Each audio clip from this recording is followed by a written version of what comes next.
to another episode of Asexualise, my asexual life. This is a place to be for education about asexuality, all things asexual, and I share my asexual life journey in order to help you in yours. If you haven't already subscribed, hit that great big subscribe button right here, right now. Please hit that bell icon so you get notified of every time now or post a new video.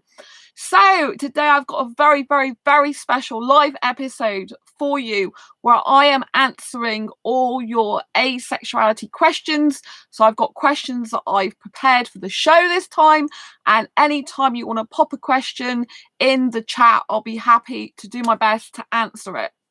So I want tonight to be very, very interactive. I want it to be very, very lively. I want to make sure that you are getting all your asexual questions answered. And happy International Asexuality Day, which is what today is, which is why I'm doing this very special Q&A. So I'm just going to have some water quickly, then we're going to get started. Move my hair out of my eyes. Right, so I'm going to take you back now to my journey of asexuality, because asexuality was all across the asexual spectrum, and you might remember my Asexual Perspectives book. I'm just going to go off camera quickly. I'll grab my book. This is the Asexual Perspectives book that I brought out and published in 2017. Now, this book celebrates our diversity across the asexual spectrum, our differences within it. It's called A Celebration of Asexual Diversity, and that's why I wrote it. To do that, because I got told that I can identify as I do in Avon Forums, but we'll get to that later. But basically, this was already to celebrate our diversity across the asexual spectrum, our differences within it. And every year in July, I usually do an Asexual Perspectives Awareness Month to celebrate that. Now, International Asexuality Day is basically to celebrate our diversity across the asexual spectrum. So yes, without further ado, let me get on and answer these questions. So, when and how did you discover you are asexual is the first question to myself. So thank you very much for that. So I discovered I'm asexual in 2014. And it was a really difficult time for me, because I come to the conclusion that I couldn't have sex anymore in a relationship. The last time I had sex was in 2011. And that was my last long-term ex. And so I thought I was heterosexual for years of my life. And, it was really weird finding out I'm not actually heterosexual after all those years of thinking I was heterosexual. And so in 2011, when my last long-term relationship stopped with that heterosexual guy, if we fast forward to 2013, a couple of years later, I actually had a brief relationship with a Bangladesh guy. Now, I wasn't intending for it to be brief, but it was brief because he wanted sex, I didn't want it, and he cheated on me within 3 weeks, and that was pretty appalling. During that time, I was forcing myself to do some things I didn't want to do just to satisfy him, but I just couldn't bring myself to have sex anymore, and that was the turning point for me when I found out that I wasn't like everyone else. Like, I just couldn't have sex. I've always known there's something different about me, and I always hated nudity from being very, very young, but I didn't know I was asexual and am asexual. And so in 2013, I had that experience with the Bangladesh guy. I was doing stuff with him naked, like showering him down the shower, and I was forcing myself to do it, and I was feeling like disgusted, and I didn't want to do it, but I thought, I wanted to keep him happy in the relationship at that point, because I didn't know he was cheating on me. And so I sponged him down the shower, and I was naked. I was trying not to look at my body and trying to just get on with showering him and sponging him, and it makes me cringe just talking about it, as you can see.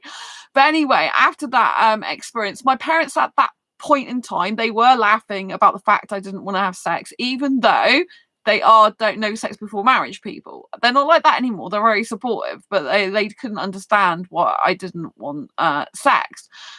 in a relationship, and they're like, oh, you just want a friend, you do. And it's like, well, no, I don't kiss my friends. There's intimacy that I don't do with my friends, that I only do in a relationship. It's not the same thing as me having a friend. That hurt me quite a bit because I'm a romantic person. So for me, as a romantic asexual, when someone's like, oh, you just want a friend, that to me is quite hurtful. Whereas if it was an aromantic asexual, someone who is, absence of romantic attraction as well as sexual attraction, having a queer platonic relationship, like a really best friend, but a bit deeper than normal friendship, that comment probably wouldn't have been, like so bad. But the way it was said was a bit, with the tone of voice, it's like, it wasn't particularly in my favor. My parents aren't like that anymore. They really understand me a lot better since I've found I'm asexual, so and I'm very grateful for that, because a lot of people don't have their parents' support. So I have to say that, but obviously I have to tell the truth as well. And I guess it's quite quite a lot of heterosexuals would probably have that kind of mentality, if you like, oh, that's weird, that's strange, like, why don't you want to do that, and I do think it's bad when a lot of people in society, they do, like, they don't see how a relationship can work without sex, because sex seems to be the defining point of if you're in a relationship or not. And that's completely absurd, right? The only people that should be able to express whether it's a relationship or not is the two people in it. Obviously, if you're polyamorous, you'll have more than two people usually in the relationship. But if you're monogamous, it's all down to the two people in it. Shouldn't be down to anyone else's opinions or anyone else's, the way other people think. It shouldn't be led by other people. It should be led by the two people in the relationship, and they should define how the relationship is.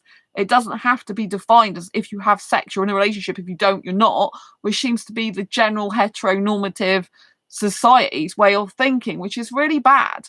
Right? There are plenty of people out there that aren't even asexual that cannot have sex for various reasons, such as impotency. They may have had a major operation, they may have had an accident, and they can't have sex. And are they trying to say, well, if you're not having sex, and if you get a loving partner, you're not in a relationship because they say that? That's ridiculous. We're living in the 21st century now, and we have to be adults about the whole thing and know that not everyone is having sex. Even the people that don't identify as asexual, not every one of those people is having sex all the time. Some go out without it for months, years. Some people are virgins for years and they're not asexual, right? So we have to understand this, and there is absolutely no way that people should be telling other people they're not in a relationship if they're not having sex. It's really bad, and it's not on, because, like I said, it only matters what the people are in it. I watch like quite a few YouTube channels where they have they have different types of love, with older man, younger girl, older woman, younger girl. They have different ethnicities, different backgrounds, different religions, different shapes, different sizes. At the end of the day, love is love. It shouldn't be that, you're this type of religion where you've got to go to this type of religion. You're this colour, so you've got to be that with that coloured person. You're this gender, so you have to be with that gender. Life shouldn't be like that. You should be free to express and be who you want to be, as long as you're not hurting anyone, and you're being kind and living in your actual essence and being, and you're being your true authentic self, and everything's consensual and people are happy and comfortable, then this is all good, right? Obviously, everything has to be legal age. We don't want any underage illegal stuff. If you don't know my story, at 15 years old, I had a guy trying to have sex with me against my will, and that's underage in the UK. I'm not asexual because of that. So there's a huge myth that everyone who's asexual has had sexual abuse. That's why they're asexual. No, not every asexual has had sexual abuse.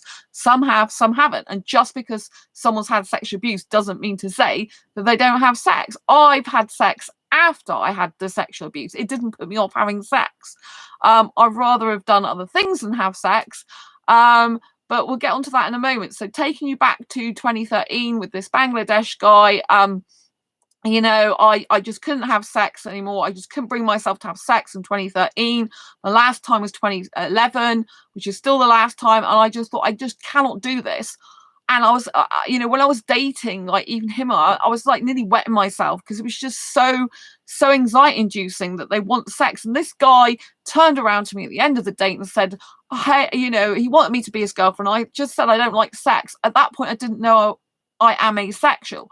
And so I said, I don't like sex. And he's like, no problem. I can have sex with other women and have you as my girlfriend. And I'm like, absolutely not. To me personally, right, I deserve as much faithfulness as a heterosexual person or any sexual person. Just because I'm asexual doesn't mean to say I don't deserve faithfulness and loyalty. You know, if a guy wants sex, I don't want it, then he needs to not be in my life and get someone else, right? But at the end of the day, if a guy wants to be in a relationship with me, he needs to commit to be faithful without sex. Otherwise, don't be in a relationship with me, right? Because I don't appreciate being cheated on. And if he's having sex with other women, when I'm monogamous, I want a monogamous guy, he's cheating on me. I'm not having that, right? I'd rather stay single forever. So anyway, after kind of that experience, and I thought, hang on a minute, I just can't have sex anymore. Like everything in my being was like, you know, like even if I got aroused and stuff when kissing this guy, he's very aesthetically good looking, 23 years old, I think he was. Yeah, 23. And so a Bangladesh guy. And so, you know, I really like was aesthetically attracted to him. I thought he was really hot in terms of looks. Thank you for the thumbs up. Lots of love to you. But I just couldn't bring myself to have sex with him. You know, like it doesn't matter. I couldn't force myself to do that because just every bit of my body, even if it was kind of like aroused at one point, but the other part of me was like, with my mind, it's like, you can't have sex. You just can't do it. I can't physically do it. I can't bring myself to do it. There's just no way. And so it's kind of weird because if you're a person that does experience arousal as an asexual person, you've kind of got a bit of a battle, but not completely. So you've got your mind that doesn't want to have sex if you're a sex repulsed asexual. You've got kind of the majority of your being doesn't want sex because it's kind of dead against it because you're repulsed, but yet you have these feelings in your genitalia that are aroused when you're doing some physical acts. So it might be like kissing or touching. Doesn't necessarily mean to say I always do this, but if I'm intimate indoors with someone, it's more likely if I'm aesthetically attracted to them. And it's kind of weird because it's kind of like all your senses aren't all together. You've got some that are kind of like not quite coherent with each other. So you've got the genitalia arousal excitement, then you've got the I don't want sex, never, just don't do it with me, I can't do it, I'm not, don't come near me in that way, you know. And so it's very, very, very, very strange in that way. But I'm being honest, you know, because I am an asexual that does experience arousal. And to me, that's very weird. I find that strange. I'm like, how can you be so aroused if you're asexual? It doesn't make sense. But if we look at asexuality, asexuality is it's a sexual orientation that is the lack of sexual attraction. It's not actually a lack of action, but it might be. So what I mean by that is the full definition on Wikipedia is usually asexuality is a sexual orientation that is the lack of sexual attraction and or little to no interest in sexual activities. And this is why it's very difficult to assess if people are on the asexual spectrum. It's very difficult for asexuals to agree on what is actually asexuality, and it's very difficult sometimes for people to understand each other on the asexual spectrum because you've got some asexuals that are sex repulsed. They do not want any sexual contact whatsoever. They got little to no interest in sexual activities.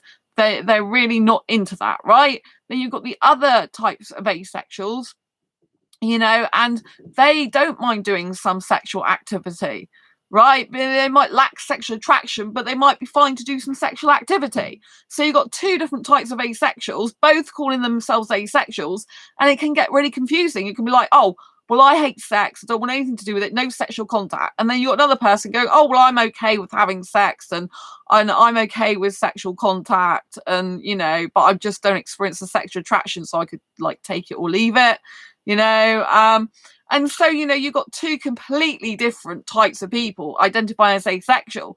And the sex repulsed asexual who doesn't want any sexual contact might think, well, how is the other person asexual? Because they are still having sex, some of them, and they're still having some sexual contact. It doesn't make any sense. But this is why you can identify as asexual in both those instances, because it's based on a lack of sexual attraction and or little to no interest in sexual activities.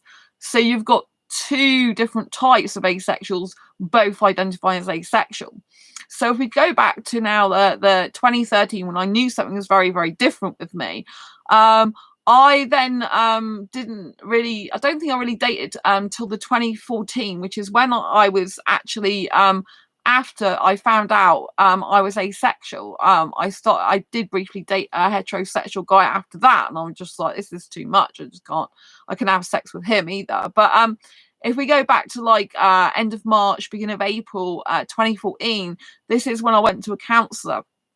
Now, the actual full story of how I ended up going to a counsellor is very bizarre in some ways. So I'd had lots and lots of counselling and therapy throughout my life for anxiety and depression. And one of the sessions I had, I spoke about the sexual abuse I'd encountered when I was 15. I couldn't talk about it back then. That was the very first time I'd really said it about it. And so when I was having all this therapy before 2014, it ended with, in the end, with the therapist saying I do not need any more therapy because I answer all my own questions. And so there's no point in having therapy anymore, because I'm just, everything that I'm asking the therapist, I was answering in the sessions. And so I didn't really need her anymore. So I felt really glad about that. But in this session, I had mentioned the sexual abuse. And I said, I didn't even think about it being sexual abuse at the time. I just thought about it as a bad incident in my life, you know? And I got asked if I wanted to attend group sessions, which were people who'd been, you know, raped, and I personally didn't want that. It's too much for me because I hadn't had that experience. I had a guy trying to do that with me, basically, although I don't like to think of it like that because it's easier for me to think it was just a bad experience in my life. But you know, so I didn't want to be in this group. You know, it's supposed to be a sport group, but I didn't want to hear other people sharing the stories about actually what did happen with the full rape situation. It's too much for me, too triggering, too much, because I'd come to peace with it in my life, you know. And so I don't have any like I don't have really bad emotions from that, because I kind of dealt with it at the time, in terms of like, you know, it was a bad incident in my life. I was young, the guy was 3 years older than me. There's nothing I could have done about it apart from what I did do, and I did the best I could do at the time. Thank God I did, because he got the next girl pregnant after he'd been with me. And so, you know, and so if we then look at that, like with him, I fancied him but I didn't love him, and with him I loved kissing him but I didn't want to go any further, and I didn't know he was going to do that. He did tell me about a condom in his drawer, and I'm like, okay, but if I look back now, I can know I'm asexual because I didn't think about him using it with me or sex or anything like that. I just thought it was an object that he had in his bedside table, and it's like, oh, that's nice for you. That's what I thought. And so if you were to ask me in this Q&A, like, what were the signs looking back that I was always asexual but didn't realize it? This is one of the signs, you know, when this guy, when I was 15, he was 18, got the open the drawer and show me this condom. I didn't relate it to sex or to me. I'd never thought about sex. Sex never entered my head. I heard some girls talking about it at school, but I wasn't into it. I just heard it. And, you know, I had my first heterosexual boyfriend at 6 years old. I had done some kissing in my then, and also I'd done touching in my teenage years and stuff. And some of the girls at school, they were saying all the stuff they did, and I thought, I've still probably done a lot more than you even done sexual contact wise, you know. And they were bragging about lots of stuff. But I didn't, you know, I didn't have sex till I was 16, which is the legal age. I was pressurized into that by the boyfriend I had at the time. It was a case, well, if you love me, you'll do this where everyone else is doing it my age. And that was kind of really, really difficult for me. Thank you for thumbs up. Much love to you.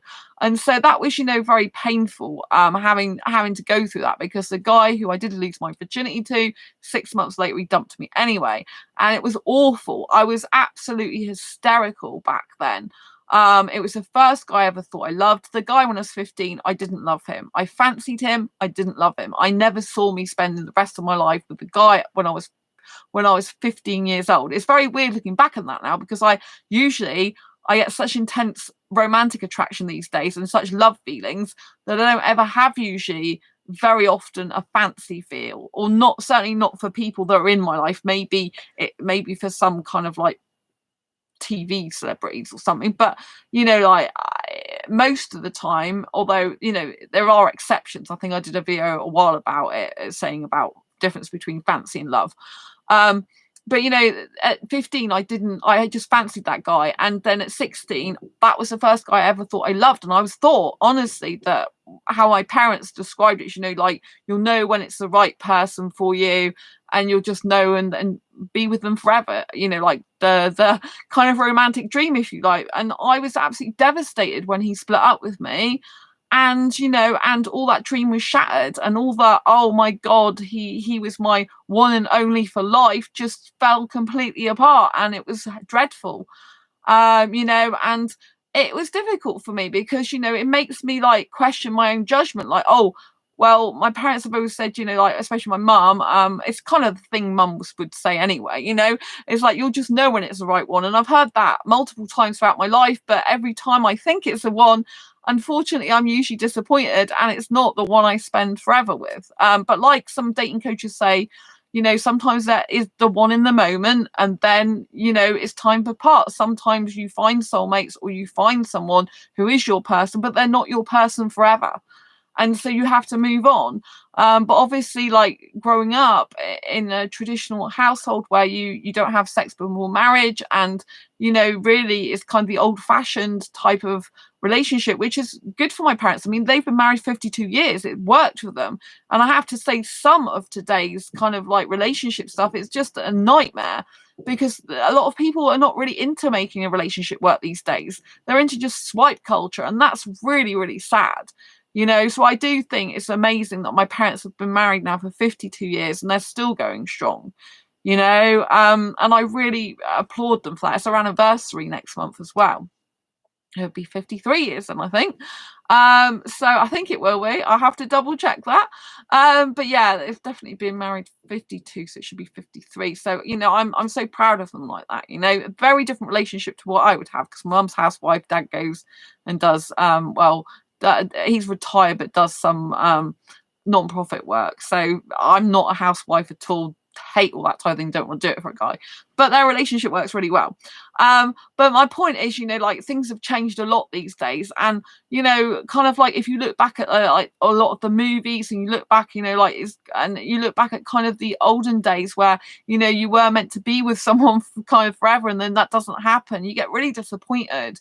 But if I had some advice for someone now, I'd say, the first person you have sex with these days is unlikely to be the last person as well, in a lot of cases.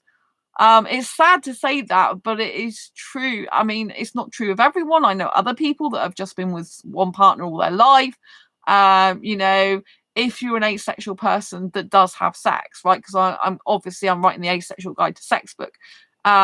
But if you're not an asexual person that has sex, you don't want sex ever, you just have to know that the first person that you love and are intimate with may not be your last, for whatever reason, whether that's on your side or their side, or just things are not compatible, right?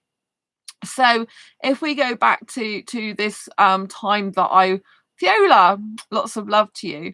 If we go back to this time again of 2014, before I went to this counsellor, 2014, we look back, and I was explaining that the therapist before then told me I didn't need to have any more therapy. I pretty much finished, but I did explain to her that I'd had this sexual abuse at 15.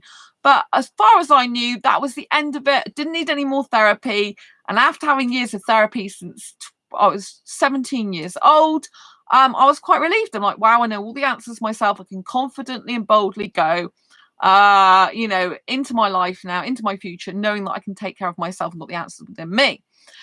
So if we fast forward, I think it must have been at least 8 months, I get a phone call out of the blue saying, hey, you've been on our waiting list to see a counsellor, since such and such a time. I'm pleased to let you know we've now got someone free for you. And this was out of the blue, and I never ever knew this, right? I didn't have a clue, what they were talking about, because I never knew I was on a list. Last time I was I was with this last therapist, she told me I didn't need any more therapy. So I'm thinking, hang on a minute, why have I got someone calling me out of the blue? So I've been on a waiting list, and it was ages since I last had my previous therapy, which, like I said, must have been 8 months. And it was like, so why am I being, why am I being called? But I believe I'm very, very, very spiritual person, very spiritual. I'm very intuitive, right? And I believe everything happens for a reason, everything. I don't believe there are any coincidences in life. I believe everything happens for a reason. Every single person we come into contact with. I believe in reincarnation as well, which is getting deep. I know you don't have to believe in that. You might think it's trash and a load of rubbish. I believe I've been reincarnated. I believe I've been here before in a life, in Earth before. I do. And I'm very intuitive. And when I follow my intuition, it's so much better. And so anyway, I believe everything happens for a reason, whether it's good or bad. That even a good situation can come from a bad situation. That's what I believe. And so anyway, I thought, okay, so I could just tell this woman right now on the phone that I didn't actually ask for any more therapy. I got told that I'd never have to have therapy ever again, and I don't want it. And I could end the phone call there, and that would be it, right? Now, if I had done that, I would not have discovered, I believe, I'm asexual. I don't see how I would have discovered it. It certainly wouldn't have been then anyway. But basically, I wouldn't have discovered I'm asexual as far as I'm concerned, right? There was someone who mentioned years ago on a blog about asexuality when I said that I like kissing but not the sex. And they said, oh, you'd be asexual. And I literally didn't Google it. I literally forgot about it. I literally said to the guy, I like kissing but not sex. And because he said, oh, you probably be asexual, I hated the words back then because it had the word sexual, and I just thought, I'm not sexual. It's a horrible word. I don't want to use it. And it really put me off. I was kind of a bit defensive, and I just said to him, I like kissing, not sex. I don't think there's a problem with that. And that was it. Never thought anything more about it. Never Googled it or the word. Never looked into it anymore. Didn't do anything with it, and I just forgot about it. And so had it not been for this counsellor popping up in my life, which I was, as far as I was concerned, I wasn't even supposed to ever have, then, I wouldn't have discovered I'm asexual, which is how everything happens for a reason. So I had a decision to make in that point in my life. I could have either decided to see the counsellor, in spite of the fact that I already been told previously I don't need any more therapy, or I could choose just to walk away, like I said, and say, no, I was told I didn't need any more. Thanks very much for your phone call, but, give my place to someone else type thing. Now, we all have defining moments in our life, right? We have moments where we have to make a decision. There's a crossroads in our life, and it's like, which way do you go? I made the decision to go and see this person because I believe this person was put in my path as an opportunity for a reason. And that is why I decided to go with it. I thought, you're going to regret it if you don't go, because there's probably a reason that you don't even know about yet as to why this has happened in your life, as to why this person has showed up. And you might not know the reason now, but I think you should go for it, Sandra, because what have you got to lose? The only possible thing I thought it might be connected to is the fact of the, attempted rape on me when I was 15. That's the only thing I could think of that might have caused that me to be on a waiting list. I couldn't have thought of anything else because everything else seemed to have been dealt with. But that particular thing, I refused group therapy. I said, it's not for me. And so, I spoke to her on the phone. She seemed nice on the phone. And I thought, good, I'm going to see this person. I believe I did tell her in the end that it was strange that I had been previously told about, been previously told that I didn't need therapy anymore. But here I am anyway. But anyway, it's really weird. So I was sat in the waiting room. It's a place that I used to go for anxiety, depression before. And I didn't really know what to expect at the session. And so I went to see them. And it didn't go like I thought it was going to go. So basically, I sat there in the room with her, and I was trying to explain to her that I really loved kissing, but I don't like sex. And it really worried me and upset me because I wanted to have a relationship, but I didn't want sex. I just wanted kissing. And I didn't know what to do about it. And I was getting to the stage where I just thought, I'm not going to be able to have a relationship ever again. On dating sites, I'm just not going to be able to be on them anymore. I'm going to have to basically sacrifice my whole life to being single forever. Now, there is nothing wrong with doing that. But if you're a romantic person like me, a person who really loves romance, really loves kissing, really loves cuddling, is used to being in a relationship, then you kind of like miss it if it's not there. And it's kind of like something you crave. And to actually say for the rest of your life when you're young, you're never going to have that experience is just quite dreadful sometimes to a person who really wants a relationship. To some asexuals who never want a relationship, this would be like crazy. But to someone like me who's really loving, really caring person, got loads of love to give and really does like romance and kissing and holding hands and having a partnership, being in a relationship, you know, because I'm used to that in the past, then this is really heartbreaking for me, you know. And I'm sure some asexuals can relate. Others will think, no, I hate romance, you know. So anyway, I was sat there talking to the counsellor. I was explaining about the fact that I didn't want sex in a relationship. I just want the romance and kissing. And then she said that she was really worried about me because if I wanted, basically, I would have to have sex in order to keep a good guy. So if I wanted a relationship, I was going to have sex, was a message I got from her. And that's just really damaging. Really damaging. This is a professional trained counsellor in the UK, and she's basically giving a guy a license to rape me because, you know, it's like, I don't want sex anyway.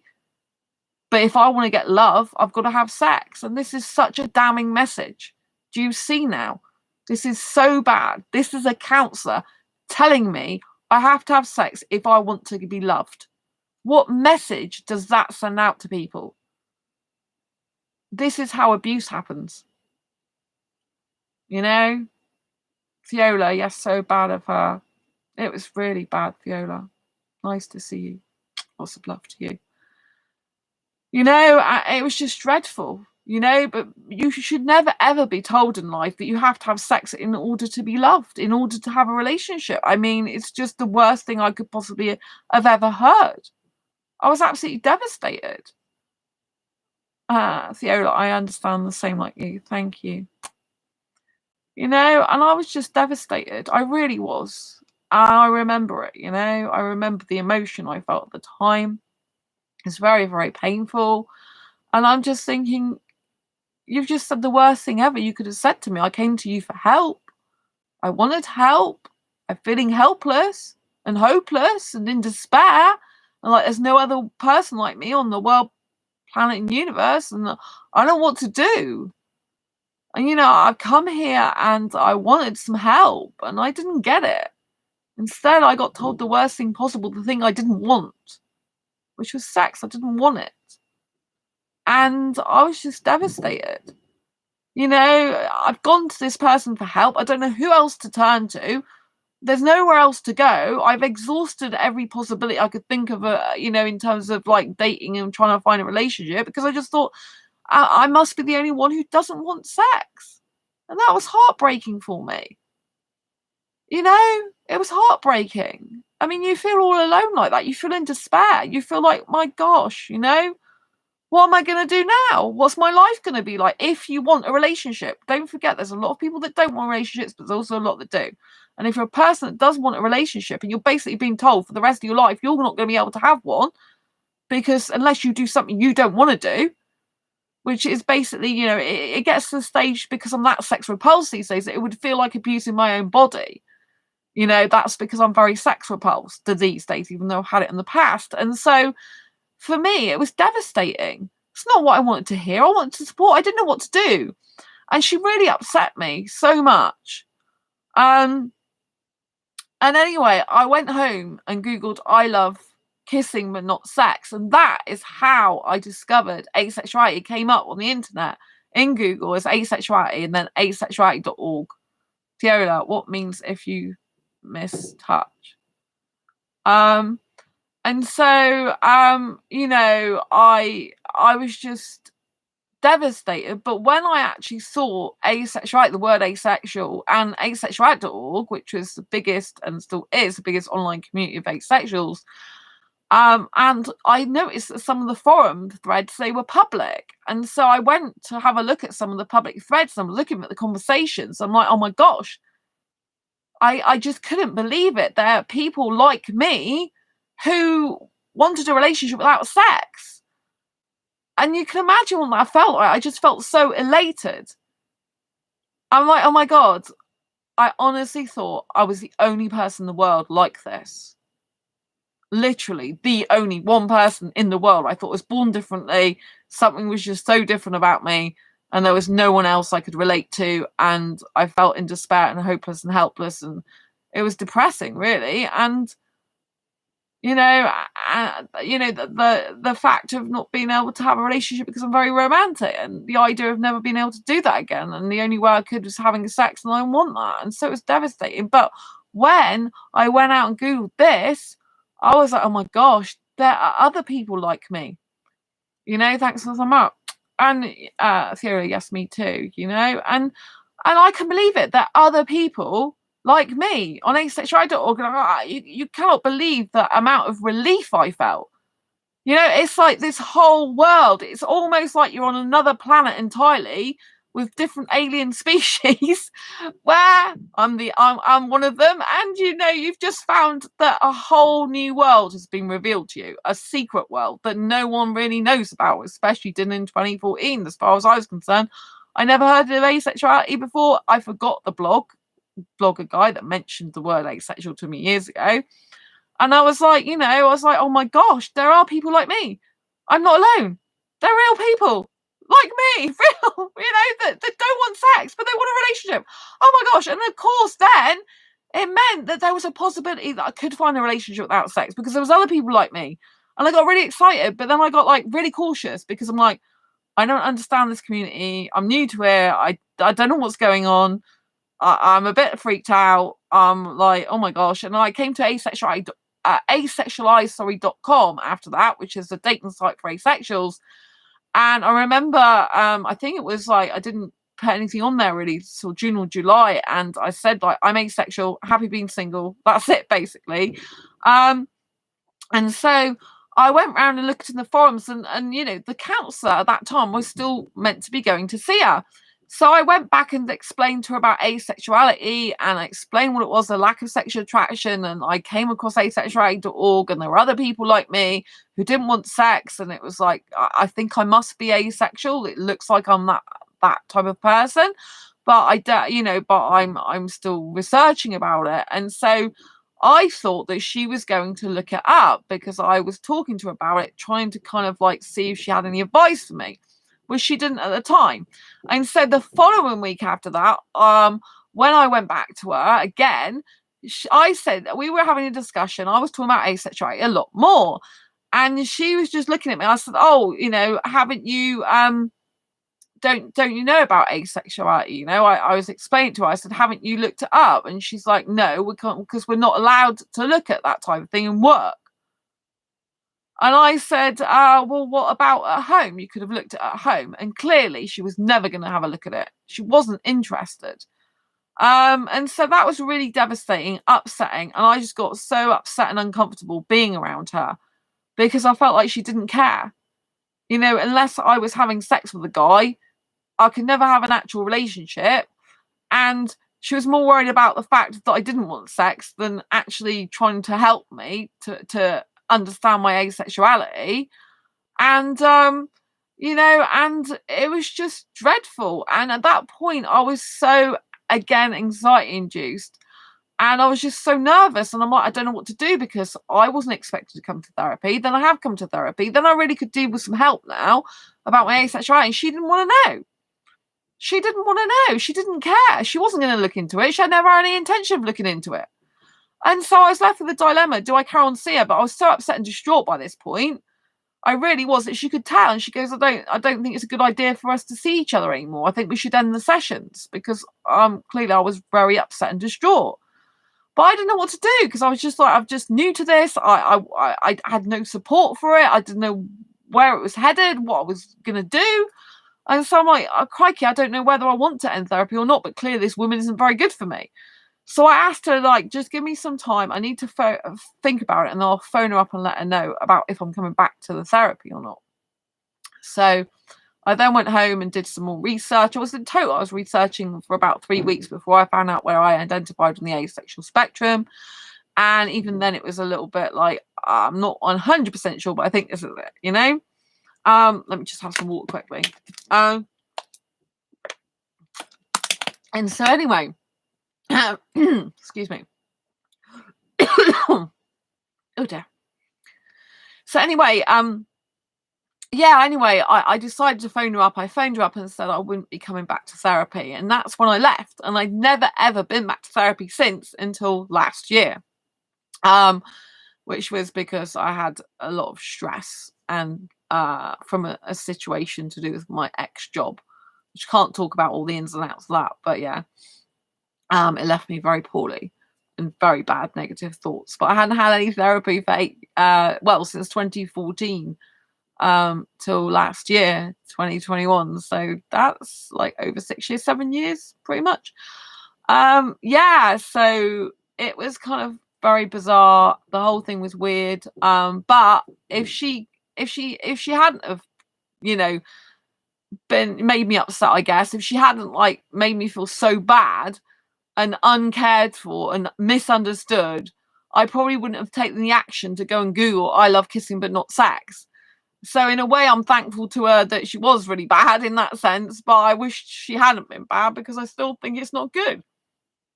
I don't believe any person should be telling someone you have to have sex in order to keep them, basically. It's horrible.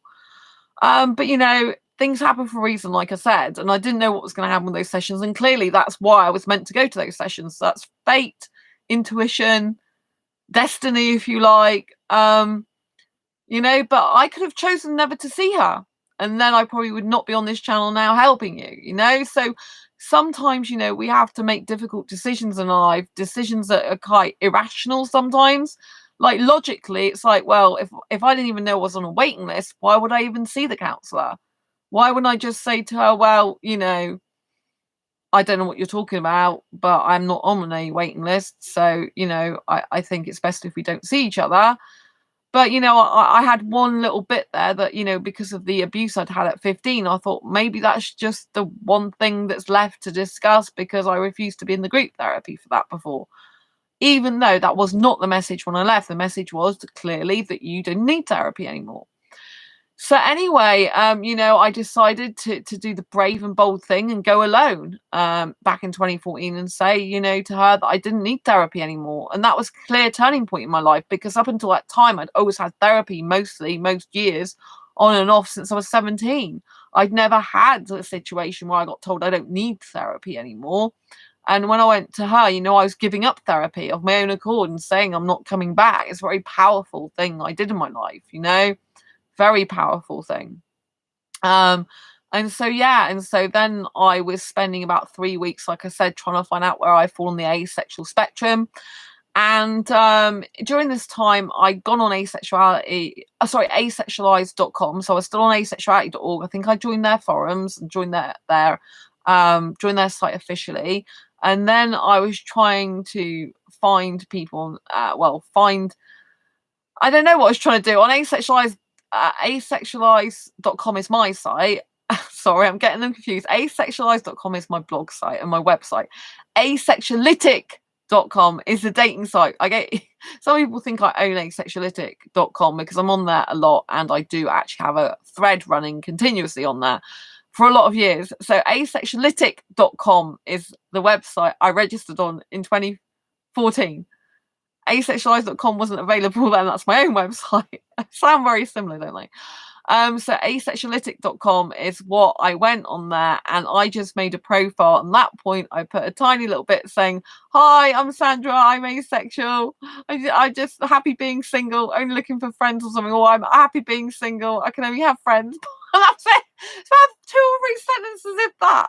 I was really nervous, and I'm like, because I committed myself in my mind to not being able to be in a relationship anymore and having to cut all that off from my life, having to cut the possibility of a relationship and dating scenario, having to think I'm going to be on my own for the rest of my life, and there's no possible way I could ever get the type of relationship I wanted.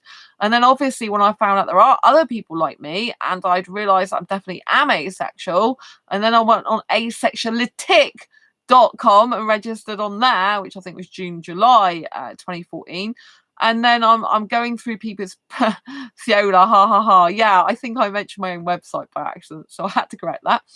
Asexuality.com. Yeah, and so I was really literally like, what am I doing on here? Like, because I didn't want to commit to a relationship or say I wanted a relationship when I was first on there, because I changed my mind. My mindset had changed. It had kind of like gone to the stage where I was so frightened of ever having a relationship ever again, because I didn't want sex, and I didn't think I could have one, and I kind of like cut myself off from that possibility. And I kind of promised myself, well, I'm never gonna have a relationship again then, because if I have to have sex, I don't want it. So I promised not to get with any people in a relationship ever again. I kind of promised myself, and so I felt by going on asexuality.com website and register on there, like, for a potential relationship, I was kind of like betraying myself at that time, and I was not keeping a promise to myself that I'd made. And after a while I thought, well, you made it under false pretenses. You didn't know there was other people like you, Sandra, that are asexual. You didn't know there's other people who would love to be in a relationship without sex. You didn't know that there's other people that can have kissing without sex. You didn't know these people existed. So in the end, I kind of had to forgive myself and break my promise to myself of never ever doing dating relationships ever again, and allowing myself to have a new life with my new identity, if you like, of asexuality, and to realize that you did the best you could at the time with the tools you were given. You made a promise to yourself based on something that was a bit false, because you believed there was no one else like you when there is, and these people were hidden from you. So that was really difficult. I haven't really shared this bit on my channel before. It's really difficult, because when you promise yourself something, you really usually have to keep it, because that's how you begin trusting yourself and building self-confidence and self-esteem and self-worth, is to like make promises to yourself and keep it. Like you're a best friend, and you're not going to let yourself down no matter what.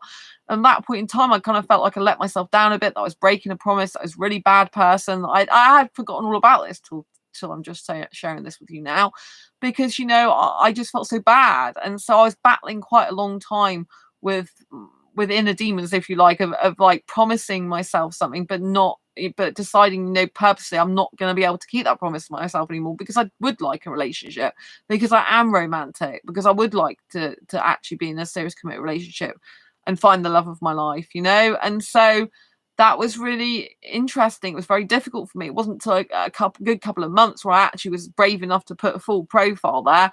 If you read it now, it looks like a whole novel of, of a description. But I'm glad that I was able to change my mindset on that to a certain extent. It's still very painful in the sense now that I still haven't found the right guy for me to be in a relationship with, right asexual guy. I haven't found the right guy. As you know, I loved 2 guys last year. That was really difficult for me. One I'm pretty much over. Second one I'm still getting over. So that's been difficult for me. And I've been on asexuality.com now since 2014. At the end of last year, I decided just to give up looking for a relationship. I'm still open to one, but giving up actively pursuing is kind of weird for me.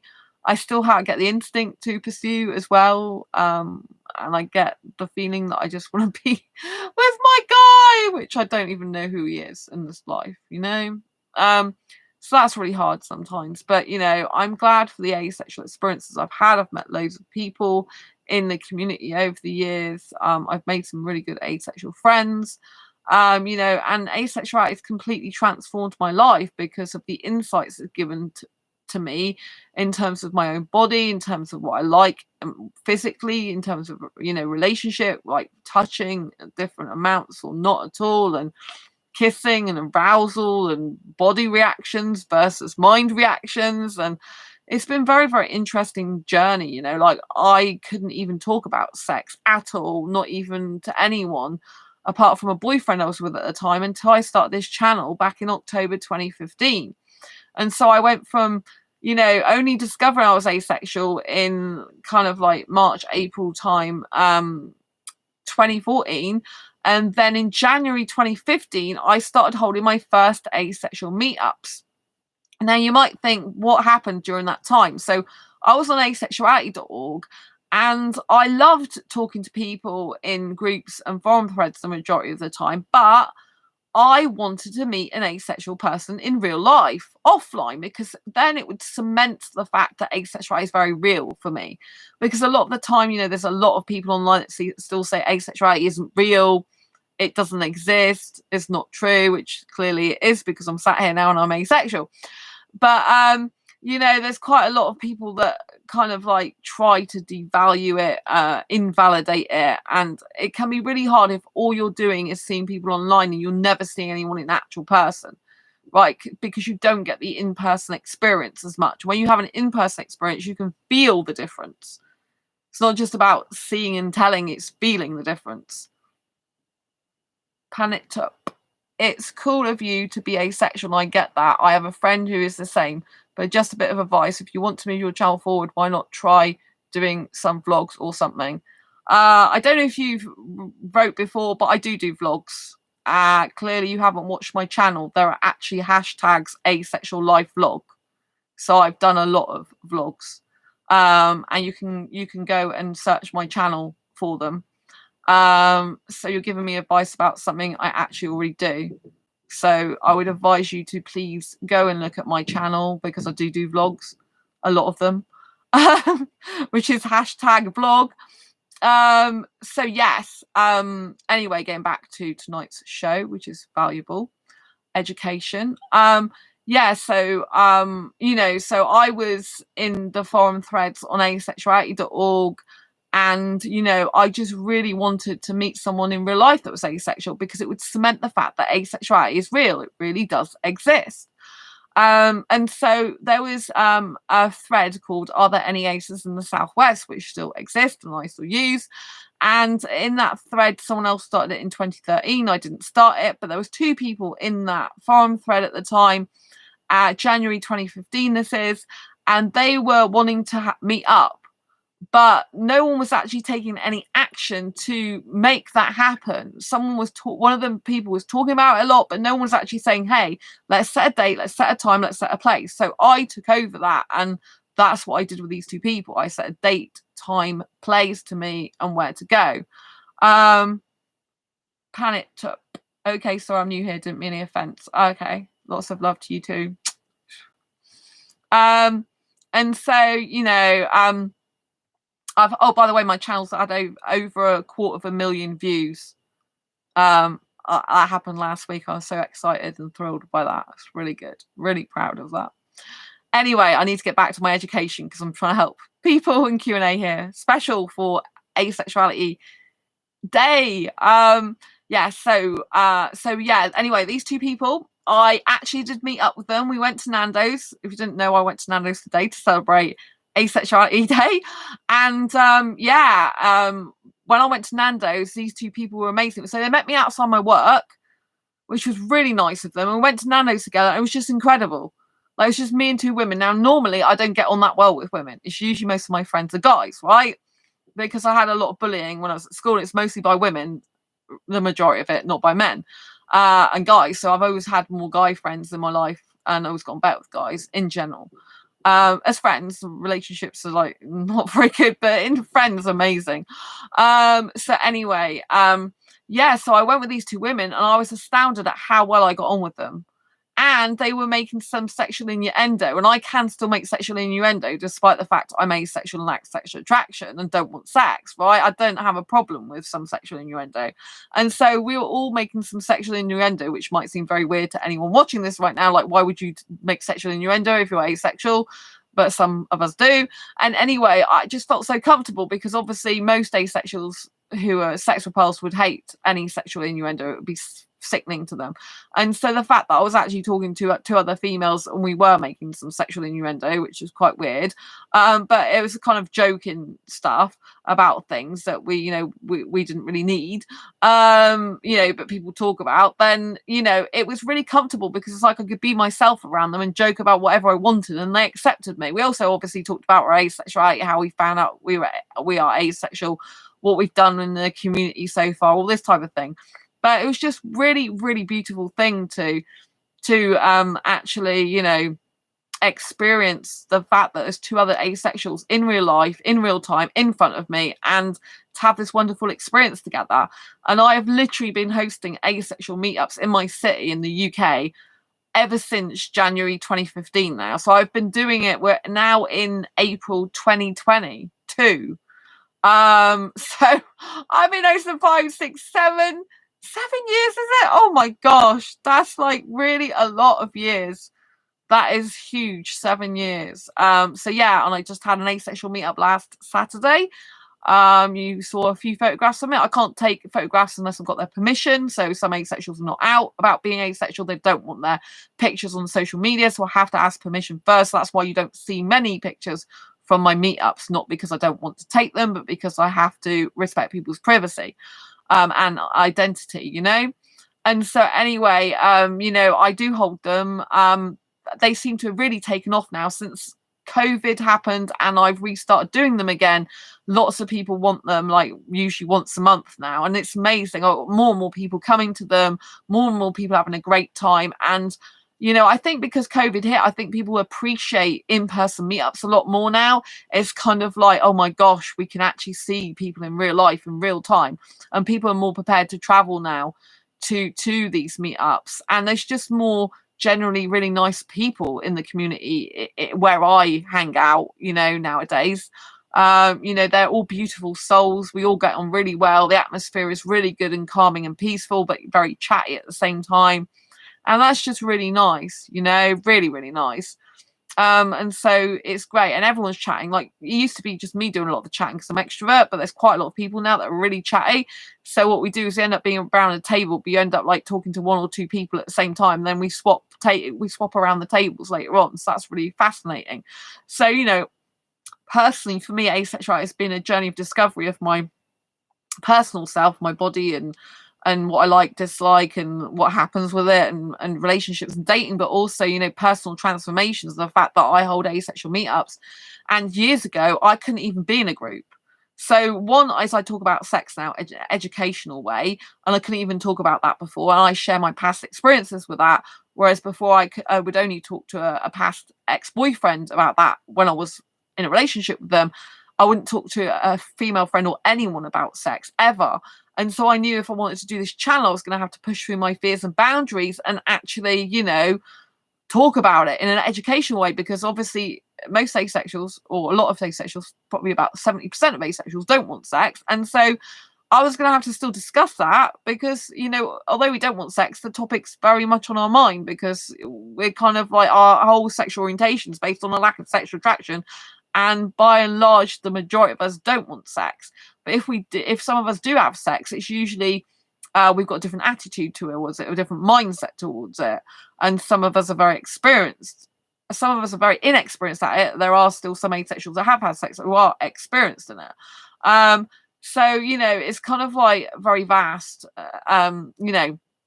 So a personal transformation is the fact for me that I can talk about sex now quite easily, and intimate stuff, and share my personal past experiences, and I'm not really affected by that, apart from I'm affected by the emotions at the time, as in I was explaining what happened with the counsellor before. You know, I'm very emotional still about that type of thing. I can feel the emotion still. But you know, I've been able to talk about sex without going like blushing every 5 minutes of the day now and stuff like that. You know, I can talk about it like it just rolls off my tongue. No sexual pun intended.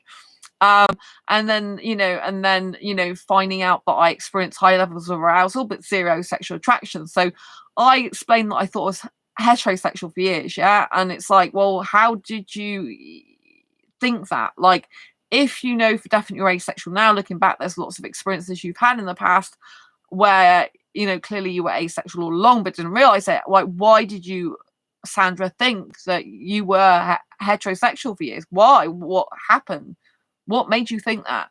Now, if you're asking me this question, it's because I didn't realize at the time, but when I'm kissing and even being touched somewhat in the past, I don't usually do that now, I had arousal, and my body would do stuff, and I was always into kissing. Like, kissing for me, I don't think I've ever had an orgasm. Don't really get that. Squirting, yeah. Liquid, yeah. That's what it is to me. But orgasm, no. And I just don't even like that word really. But anyway, but kissing I've loved. So for me, probably a kissing is an orgasmic experience, as in the sense it makes me feel elated, excited, fireworks exploding, like, like as in it's the most intense, amazing, like feel good hormone inducing experience of my life. Like, and I have high levels of arousal sometimes when I'm kissing. And so I took that for sexual attraction for years. I didn't realize they're two complete different things. I thought sexual attraction was you feel aroused and then kiss someone and have sex. I didn't realize that you had to actually think, I want sex with you. And, that's sexual attraction. Sexual attraction is when you look at someone and think, I want sex with you, because you get the need, urge, or want for it with that specific person or people. And I although I've had sex in the past with exes, I never looked at him and thought, oh, I want sex with you now. Like, he was usually the instigator. There was a few times I instigated because I wanted to be in control of it for a change, rather than having to, because I could see he wanted that anyway. So I kind of then, when I was kissing him on the bed or something, then I knew that that's probably what he wanted. So I would kind of then instigate myself a very few times. But, I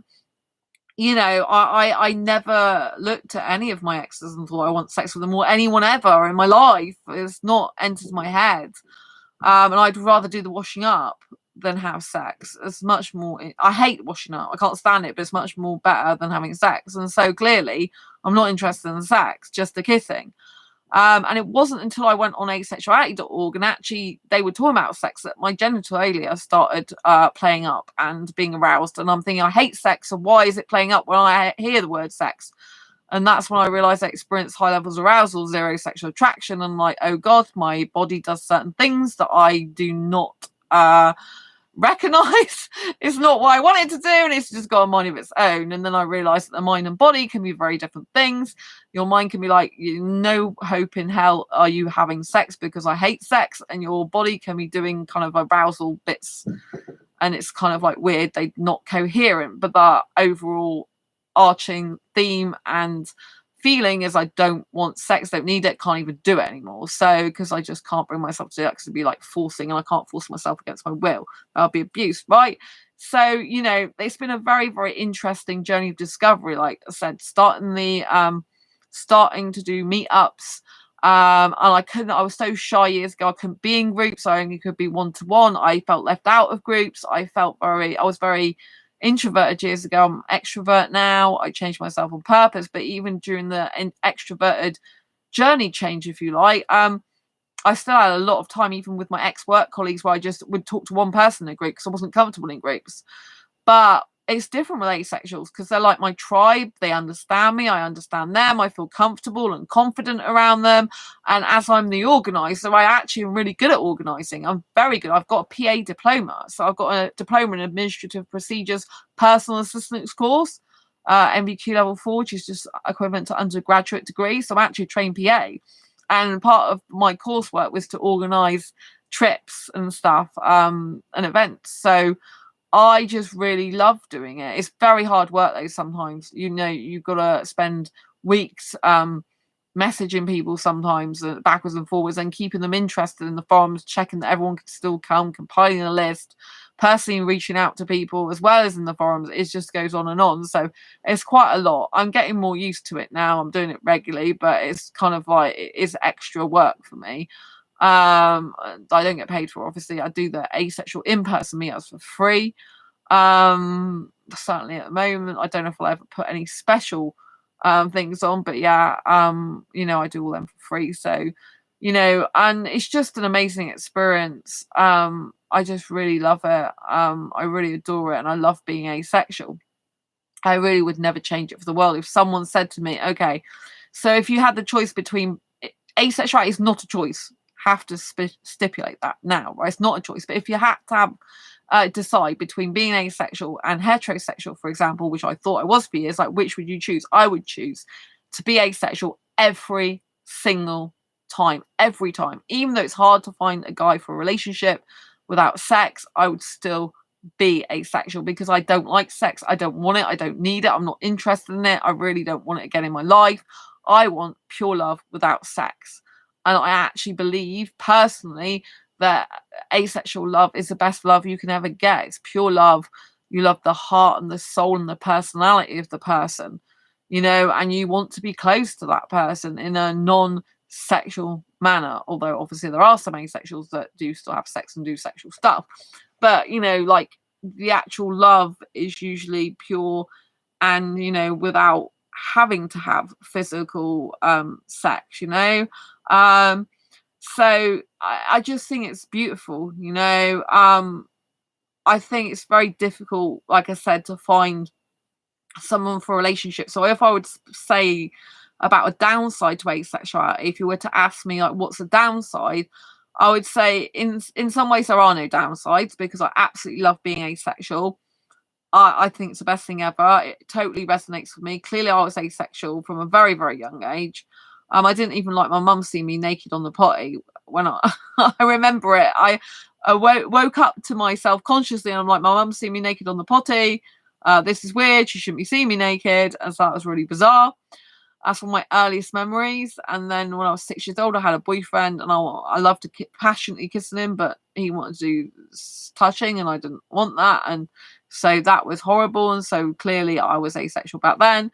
And then even from my teenage years, all I wanted was the kissing and the cuddling. Some touching I liked back then as well, but I wasn't interested in sex. It didn't cross my mind. And so, you know, I was always and have always been asexual, but never realised it. That's why I'm very confident on this show, because obviously I know what I'm talking about and I really know that I'm definitely 100% asexual, you know. I have the grey area of kissing, which is sexual behaviour, but I have zero sexual attraction. I have a grey area of arousal, but no sexual attraction. Asexuality is based on a lack of sexual attraction, and I have no sexual attraction. So I'm asexual through and through in that way, you know? So yeah, it's been a really huge journey of discovery. Yeah, so if I was to say a downside about asexuality, for me personally, the only downside, I don't see there's any downsides, to be honest, because I love being asexual so much, but I would change the word downside to difficulty. The only difficulty with being asexual is trying to find someone for a romantic relationship with kissing without sex, permanently, monogamous, with a guy not cheating on me, being completely faithful. It's very, very difficult. It's difficult to find the right asexual guy, let alone someone who's not asexual, you know.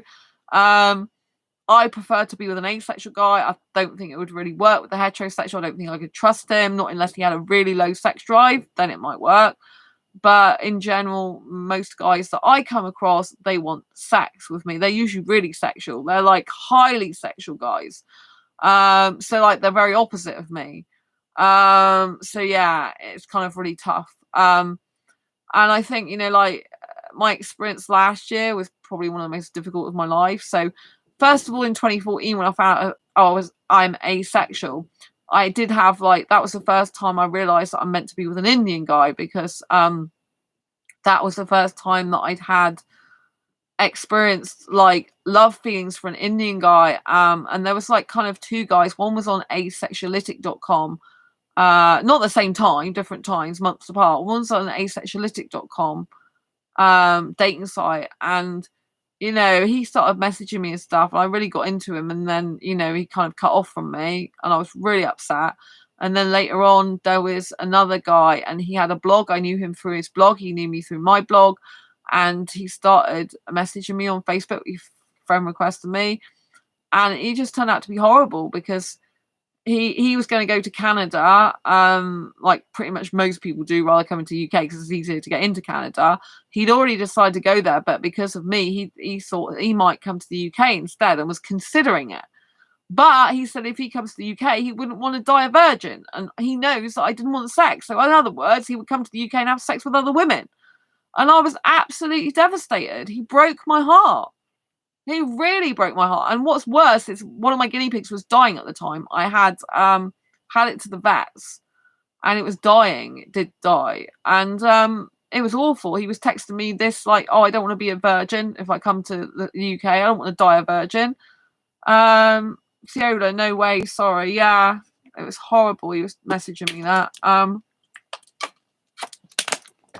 this is what he was texting me, and I was so upset. I mean, it's disgusting as it is, but especially at that time, And so, when was this? I think it was either late 24. It was either October 2014 or it was in 2015. I can't remember. Yeah, they were both Indian guys were 2014/2015. So yeah, going back quite a lot of years now. But it was actually this guy turned up a few years later in my life by email. But I he's not a good guy for me, obviously, and I basically made it clear that he wasn't good, and so he left me alone after that. Because he was just he wouldn't admit that he was wrong and to do that, and horrible to me. He wouldn't admit that it's nasty, that it's horrible for him to do that to me.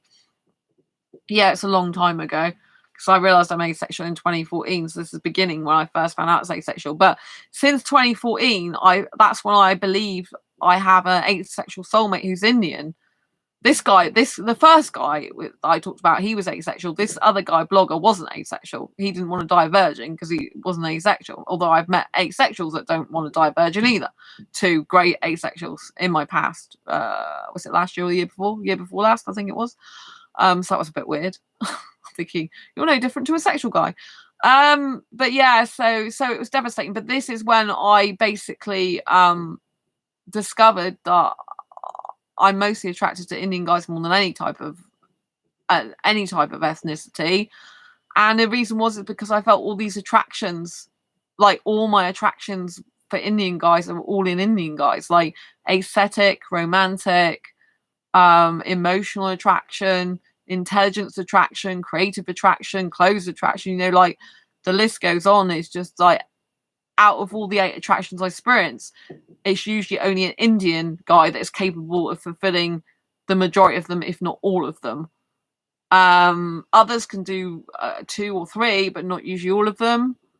And so like the guy blogger, for example, he was creative because he was blogging.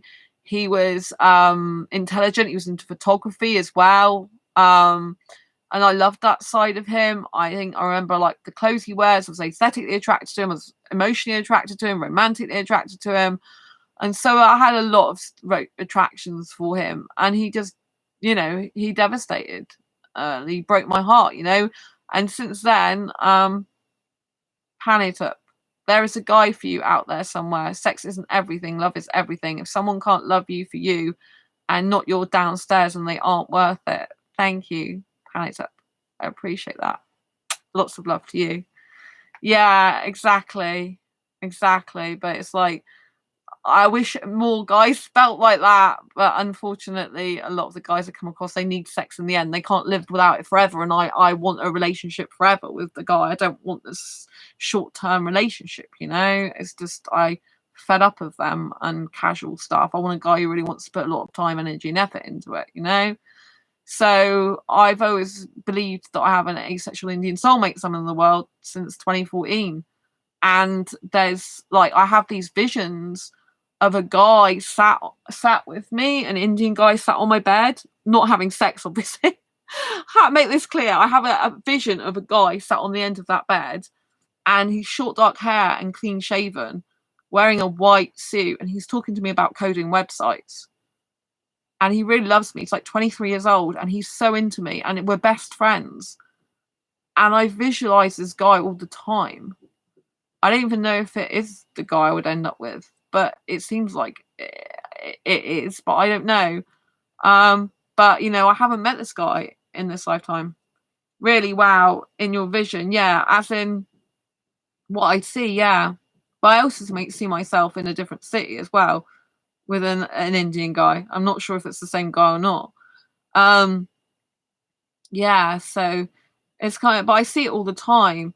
I see his smile. He's 23. He is young. He's 23, but he's really into me. But he's really intelligent. I love website coding. Like, I get really into it. I get super attracted to a guy who can code websites and talk about Python. I can build websites, but I can't code. So when a guy talks about that, his eyes light up and he smiles and he's really into talking about website design. I just want to kiss him more and more. And I visualize me holding his hands. And the more he's talking, it's more thinking, just come here and kiss me, because I really want to kiss you right now. And so I visualize it all the time. He doesn't smoke. I don't think he drinks, or if he does, it's barely anything. And he codes websites. He's really into IT and websites. It's like really a huge passion of his. And he loves talking about it. And I love listening to him. And we go like to the cinema and we go and chat to the early hours of the morning, like proper boyfriend, girlfriend, and eat popcorn, watch movies. And we're just like really into each other in a really healthy way, like best friends and soulmates. I see that all the time.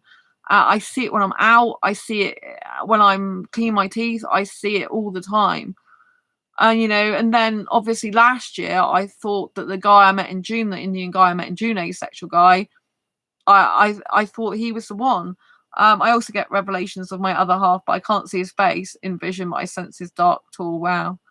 Yeah, so you know, and then last year, obviously, I met the asexual guy, Indian guy last year in the USA, and I thought he was the guy because every feeling I had, like for 7 years, led to him, and that's why I got really devastated, because I'm like, he was older though, he's early 30s, 32, I think, which is a bit old for me. I like young guys, as you know, guys in their 20s, like 32 is a bit old, and he wasn't mature for his age, really not. You wouldn't think he was 32 at all. Well, my friend's like, how old is he? I'm like, 32. I think he was 32. He's like, really? I'm like, yeah, you wouldn't have thought it. It wasn't as mature as some guys in their early 20s that I've met, you know? So that's what some people tell me. Oh, you like younger guys, but they're not very mature, like 21-year-olds and 23. It's like, well, I've known different guys, and I know guys in their 30s and 40s even aren't mature. It's got nothing to do with age. It's got to do with their soul. I'm a young soul, and I compliment a young guy who's got a young face and physique, if you like, but got an older soul, you know? And I'm like, younger soul in a beautiful young body. It's only my hands that look older. My hands I get dermatitis on, so they're kind of like ancient. I have to put cream on them all the time. Cream! But yeah, everything else, the rest of my skin looks really nice and soft for me, and gorgeous and beautiful. I like my skin a lot. And yeah, I'm digressing here. So yeah, so you know, and so last year, you know, that's when I met the Indian guy from America, and that all went completely wrong. And it wasn't my fault. He chopped and changed his mind all the time, and just like, yeah, it's no good. So, and then obviously I loved a guy that wasn't Indian, the Tunisian guy. That was really hard. You know, I'm still getting over that. I'm halfway over it, but not, you know, but that was like really shocking. You know, I never ever thought I could truly love someone deeply that wasn't Indian like that. You know, that I was prepared to kind of like think if the Tunisian guy worked out well, that I would spend the rest of my life with him rather than an Indian guy and have to give up my Indian guy dream for him. But I was actually prepared to do that if things had worked out, which they completely didn't. You know, so, but obviously I always even told him that I do still have an Indian soulmate. I'm always going to have an Indian soulmate. I always believe that. Like, intuitively, I must have probably been with an Indian guy in a past life. I have to have been, because whenever I'm in trouble, usually, or things are going really difficult for me, there's always an Indian guy that shows up in my life. There was an Indian guy in my inbox for a few days this week, but that didn't work out. And I'm going to go into that in another video and what happened with that, because I couldn't trust him in the end. And there was 3 ways I couldn't trust him. And I just told him in the end he's not suitable for me. And he'd stopped messaging me, and so I blocked him. Not because, well, he's not good in the sense he's not trustworthy, but I don't think he's a completely bad person. But I'm just like, I can't trust you, so I'm off. You know, not asexual. It's a shame because we have some stuff in common, but he's not I told him that I'm actually not looking for some casual thing, and I'm definitely not interested in sex because I'm asexual, like I told him before, and I'm really looking for long-term relationship in the future. That's what I'm looking for, because I just said that I'm not over the last guy yet, so which is why I'm not actively pursuing a relationship at the moment. But you know, like in time, I will be. You know, like wanting a relationship again. But it was nice because I did have an Indian guy come into my life, but he came in my inbox. I didn't come into his, and so that was quite nice. I thought, obviously I'm attracting Indian guys more and more, and I had one a couple of weeks ago as well, but just no way suitable, and not good guys at all for me, not good guys. But you know, so intuitively I'm getting more people. But like last year, that really shocked me that I could love someone so much that wasn't Indian. And so that's really difficult, you know, really difficult. You know, and he obviously like wrote me a postcard again last month, which was kind of hard. But I mean, there's no way we're suitable anyway. He can't even get to the UK, and he was so badly treated me so badly, as you know, on this channel and everything, that there's no way I could be in a relationship with him. I couldn't trust him. He would have to completely change the way he is, and he's never going to do that. He's not strong enough guy for that, unfortunately. He can't even get therapy, you know. Like I've done I've gone back to looking through my notes, Stop Abuse for Everyone, because I did a pattern changing course in 2013, which is recognise the signs of abuse, and and obviously someone who belittles you, puts you down, which he did put me down about my looks and stuff, and tried to tell me what to do and stuff, and obviously was laughing at my expense in the end, which I did him a favour by leaving his life anyway, because that's what he was threatening to do to me, which is a form of control. You know, and it's not nice. Anyone mocking someone is really, you know, not good. So yeah, but you know, when I went back through my Stop Abuse for Everyone course, it said anyone who's got any not, you know, like abusive traits, they need to get therapy for at least a year to be able to possibly have changed. You know, and this guy has no intention of having therapy. His mum said that they tried to speak to him about it before, and he didn't want to know. So at the end of the day, a guy who really does love a woman will do absolutely anything for her. But it would be no good him just doing it because I wanted it anyway, because if he doesn't really think he's got a problem, he's never really going to change, is he? So, you know, and going back to the Indian guy recently, the one I wasn't going to talk about because I was going to leave it for another video, I said to him about getting therapy because he said was moody. And that's what the Tunisian guy, the guy who wasn't Indian last year, had a problem with moodiness. I'm like, I'm not having that again, which is why I blocked him. I'm not having a guy in my life that has moodiness problems. If a guy can't sort his shite out, excuse my language, and be adult enough to say, look, I got a problem, I shouldn't be moody with people. I shouldn't be angry or aggressive or moody or offhand or putting people down. If they can't see they've got a problem, and that they need to get some tools and techniques to help them, and they need a specialist, a therapist to do that, and they're not willing to work on themselves, then I don't want to know. I do not want to know. I've come across so many guys like they have had problems in the past and they've never resolved them because it's like, oh, I'm so, you know, I'm so macho or whatever. I'm so like full of it. You know, I don't need this. It's like, do you know the highest performing people, like the top entrepreneurs, they have coaches, they have therapists. You don't have to be a bad or crazy person to go to therapy. But obviously, if you're doing abusive stuff, narcissistic stuff, putting people down, laughing at people's expense, stalking them, harassing them, anything, these type of things, you need to get some help. You need to get some therapy, you know, to treat people with respect and learn like decency and boundaries and assertiveness and actually healthy love, you know, and love is supposed to be like you put the person up, not put the person down. You breathe the light and the air under their wings. You make them feel special and elated. You make them feel amazing, and you want to bring them up in the world and make them feel good about themselves, not the opposite, you know.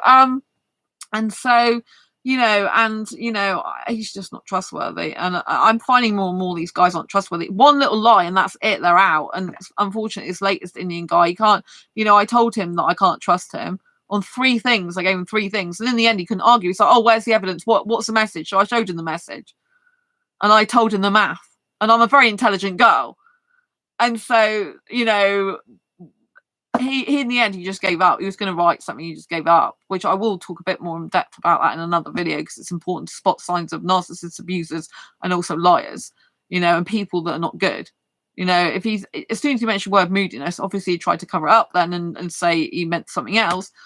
As soon as the guy says moodiness, that's it. It means they've got an attitude problem. They're probably abusive or narcissistic in some way. They need to get some help. And I mentioned this to him. I said, we've got moodiness problem. You need to sort it out then, don't you? because it's never going to sort. You're not going to solve the problem unless you go and see someone like a therapist. And of course, it's like, oh, I don't need to.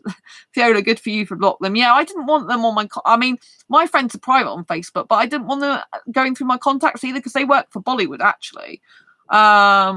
You know, which we had. You know, so Liam, oh, lots of love, Liam. Nice to see you as always.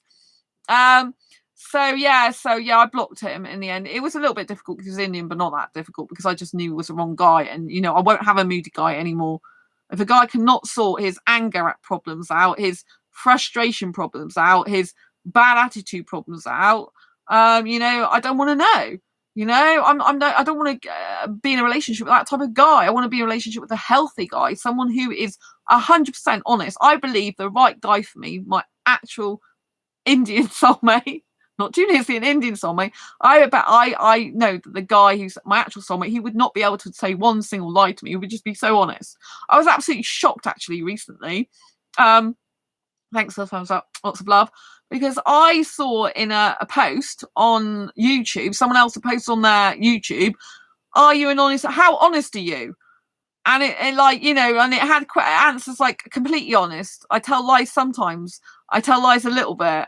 I tell lies a lot. And there was only 7%. When I clicked I'm completely honest, there was only 7% that said they're totally honest. And I'm like, oh my Lord, you're telling me that the majority of the world, people tell little lies, big lies, or whatever.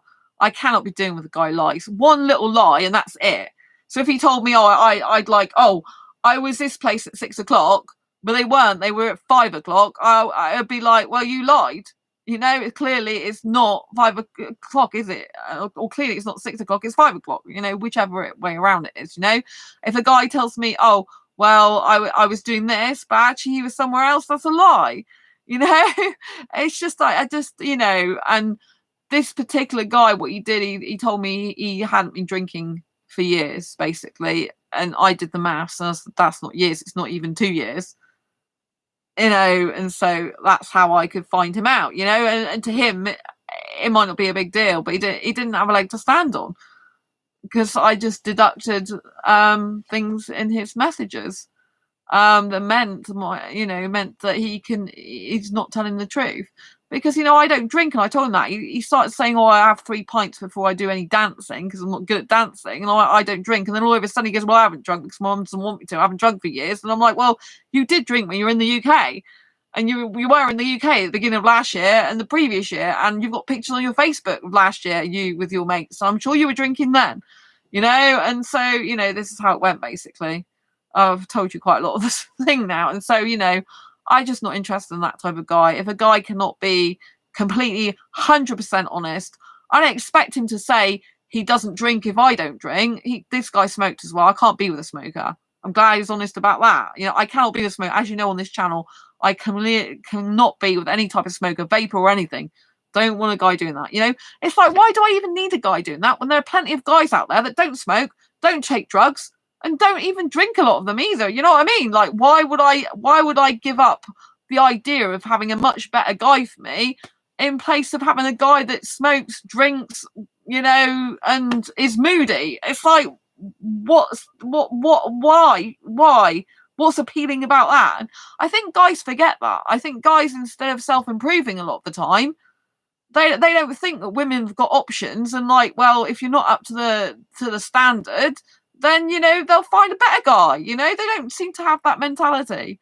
You just have someone who's completely honest with you. Thank you, Liam. Yeah, I can't abide by any lies, not one little lie. As soon as a little lie, that's it. I just can't trust them ever again. I've had people like that for years, and I'm just like, you know, what's the point, Sandra? You know, I'm kind of cut down some of my Facebook friends in some ways now because, you know, with people that are like that, you know, I'm just like, he was on my friends list for like 24 or more hours, and I'm like, no, just delete him because there's no point, you know. But, you know, this is what I do find the hardest thing about asexuality, being asexual, is when you're a romantic asexual, someone who's into romance and really likes kissing and cuddling, but you don't want sex ever because you're highly sex repulsed. Like, trying to find someone for a relationship is really difficult. Like, both the guys last year were both asexual, but sadly both in different countries, sadly not coming over here in the end, and both of them no good for me. But you know, it's like I was really attracted to both of them. I had love for both of them in the same year, which is weird, but different. Kind of like they were months apart, but I still had feelings for the first guy, even though I liked the second guy, but not as much because I liked the second guy more when I was interested in the second guy, obviously. And so yeah, that's why I've been taking time out to get over those two people. But yeah, I find it really difficult. Like even today when I'm going on my self date, right? I had self date today to celebrate Asexuality Day, happy Asexuality Day, International Asexuality Day. And I had self date and I was in the cinema and then I went to Nando's. But I was actually thinking about being in a relationship with some guy and kissing and cuddling him. I was like, oh, if only I was with my guy now, my guy I've never met. Yeah. And I was holding his hand and we're just chatting. And oh, in Nando's, I have to tell you, in Nando's, there was this young guy with this girl. And he was just like so sweet to her. I thought that's the type of love I want, right? He was clearly really into her, right? He held her hand, so they had the hands like this across the table, and he was holding it so sweetly like this, and he was just looking into her eyes, and he was just talking to her like this. He wasn't interested in any other women, not staring at his phone. This is a it's a big turn off for me. If a guy is interested in a relationship with me and he's not prepared to have quality time for me and switch off his phone some of the time, like when we're out eating meals out together, for example, I'm not saying he's going to do it all the time because I have to do this channel, right? There's certain times where I have to say to him, I've got to do a stream now. I've got to take a post now, you know, because obviously I put my life on this channel and hopefully my future guy can do that with him some of the time. You have to be that type of person that's called that, right? But, you know, there's times when I will just switch off because I think it's blooming rude like doing it, you know, like when the person in front of you, like real life matters, you know, not just being on the internet all the time. And so he wasn't doing any of that. No phone, no distractions. It was just purely talking to her. The way he was holding her hand was so sweet, so loving. It's really like out of a romantic movie. And there was no, like, he wasn't being sexual with her at all. He was just holding her hand like she's so precious to him. And he was talking and looking into her eyes like this. And he was just so in the moment with her. And I thought that is the beautiful love that I want to have because I like the teenager style love. I think they're probably teenagers to like late teens. I'm guessing like 16, 17 maybe or a bit more. But I think they're probably 17. They look like 16, 17 because they look like they were still at school or college.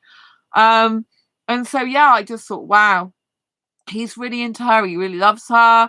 I got the impression he loves her, even though he's young and he wants to be with her forever. That's the way he looked at her and the way he held her hands so sweetly, very loving. You know, because I've done an abuse course, there are certain ways a person holds you that you can tell if they're an abuser or not. And I bet you didn't know that. And so just by the way a person's got their arm across someone, across the body, or the way they put their handle on, you can tell if they are trying to dominate and be a controlling person or if they're being a loving person. Now the way he was holding her hands like this in front of him, he's being so loving and he just loved her so much. And I thought, that's the type of love I want. He's into her. He seems like he'd probably be a totally trustworthy guy, really sweet guy. Their love seems very sweet and innocent, really into her, very quality time with her, loves spending time with her, and just a beautiful, beautiful, beautiful, kind, caring, loving relationship, right? There was a guy to the opposite. So they were like over to there. And there was a guy opposite me. Like I was on this table. He was further up. And he was like a person of color. And he was like wearing the latest trendy clothes and jacket and everything. I'm just contrasting the couple, right? And he was playing on his phone a lot of the time. And there was this woman who came in. She clearly had plastic surgery on her lips by the look of it, because they were really, really swollen up and puckered up like you see when they've had plastic surgery. And she was wearing a little crop top bra with ski pants, like black ski pants, and like a little jacket. And she's like what a lot of guys would have found very aesthetically attractive. I hate makeup and I hate women who when I say I hate women, I'm gonna phrase it like I don't like or I hate women do plastic surgery to themselves. I mean, obviously, every woman's entitled to do what they want. Everyone's beautiful in their own right. But I'm saying I hate that personally. I hate plastic surgery. I hate unauthenticity. I believe everyone should be their true authentic self no matter what. Obviously, some people want plastic surgery because they feel it makes them better and enhance their life, and go for it if that's what they want. More power to them. But when it's just done for aesthetic appearance because they just want to basically make themselves more attractive without any, you know, like obviously if a person is trans, for example, and transitioning, they might want plastic surgery because of that as a valid reason. But if, you know, like if someone's just doing it to make their lips pout up more and stuff like that, I just don't think it's good. Panita, what made you start a YouTube channel? A lot of people seem to do it for attention, but I don't get that vibe from you. I wish I was confident enough to do what you do. Thank you. Lots of love. I did answer this earlier, but I'm going to answer it again now. Well, actually, I didn't quite answer it. So thank you for your question. Yeah, I genuinely, you're naturally beautiful, Sandra. Thank you, Liam. Lots of love. Yeah, so I don't do this channel just to get views and just to get subscribers. You might have known my subscriber count's a lot lower than some others, because I will not just put out videos for the sake of putting them out just to get subs. I don't do that. I do videos, obviously, that, you know, that I want people to subscribe and I want people to enjoy the content. I do more vlogs lately, much more vlogs, because I've had that mentioned on my channel before. So now I do a lot of shorts videos, a vlog style. You know, I was like on the quayside, for example. I'll be out the cathedral the other day. There was a pigeon going by. It was like speedy. And I did a bit of that. There was some Morris dancers in my city. So I've done all those type of things recently and check them out, right? But I will not do something just for the sake of views or just for the sake of just, you know, subscribers. I'm not like that type of person. I want to put real education out there. And if I'm the underdog, as it were, if I'm the person who's got less like subscribers than some people in my niche, that's fine. But I've still been here since 2015. There are a few other people that have, but most of the other people, you know, some major asexuality YouTubers, for example, they're nowhere to be seen now. They shut their channel down, or they've barely got anything left on it. They've removed the videos and stuff, you know. So I'm here to help people with asexuality for the long haul, and I'm not motivated by money. Maybe I should be, but I like money. I enjoy money. I like spending money. I like saving money, but I can't do something for money. I literally would, you know, I've literally been in positions where I pretty much die for helping asexuals and asexuality in terms of like the financial situations I've been in, which haven't been good, because I literally will always help asexuals, and I write books that change asexuals' lives. And I've been in a position in the UK where there's something called the minimum income floor that applies. And if you have it applied to you, then you don't get any money for rent and food or anything. And I had to leave my job. It took me a year to leave my job because I'm a self-employed author, and I did not want to give up my books and my asexual book. And I couldn't be on the minimum income floor because I'd have no money for food or rent and could potentially be homeless and on the street. So that is how much I like helping asexuals, that you probably didn't even know to that extent, when I would be willing to kind of like, it's almost like I'd be willing to die for asexual or asexual. I'm not saying I definitely would, because I don't believe in dying. I don't want to die. But, you know, to the extreme that I would risk my own kind of like security and sanity for helping asexuals and being on this channel and doing the work I do. It's just crazy, really. And it took me a year to leave my job that was very, very poorly, made me very poorly, that I ended up getting CPTSD over. And one of the problems is I couldn't just leave it, because I couldn't just go on benefits, because I am self-employed. So even though I'm not in a profit, all my money for my books currently, or any money I make for asexuals, which isn't loads, goes back into the website that I've got, for free websites I've got for asexuals, goes back into like paying for more expensive internet to do this streaming. You know, I've just got another contract for 2 years with a higher speed now. And, you know, like any little bit I earn, it just goes back into helping asexuals. And like, you know, people think, oh, like, well, the internet's free, it's fine. It's not free. When you're at home, I've had to upgrade my internet in previous years and pay more money, because I didn't have fiber broadband then. I had the old broadband, you know, and I had to pay more money for that. And people don't realize. And, you know, I was in the position where I had to work out how I could safely get out of my full-time job while still writing books and being an author and helping asexuals. And don't forget, this channel was actually taken down by YouTube last year, and you know, overnight, without warning, in 2 of my other channels. So I've had to like have that time where I've had to like fight, you know, like it took me 3 months to get live access back on my desktop like this, you know. I'm constantly fighting, you know, for asexuals and helping asexuals.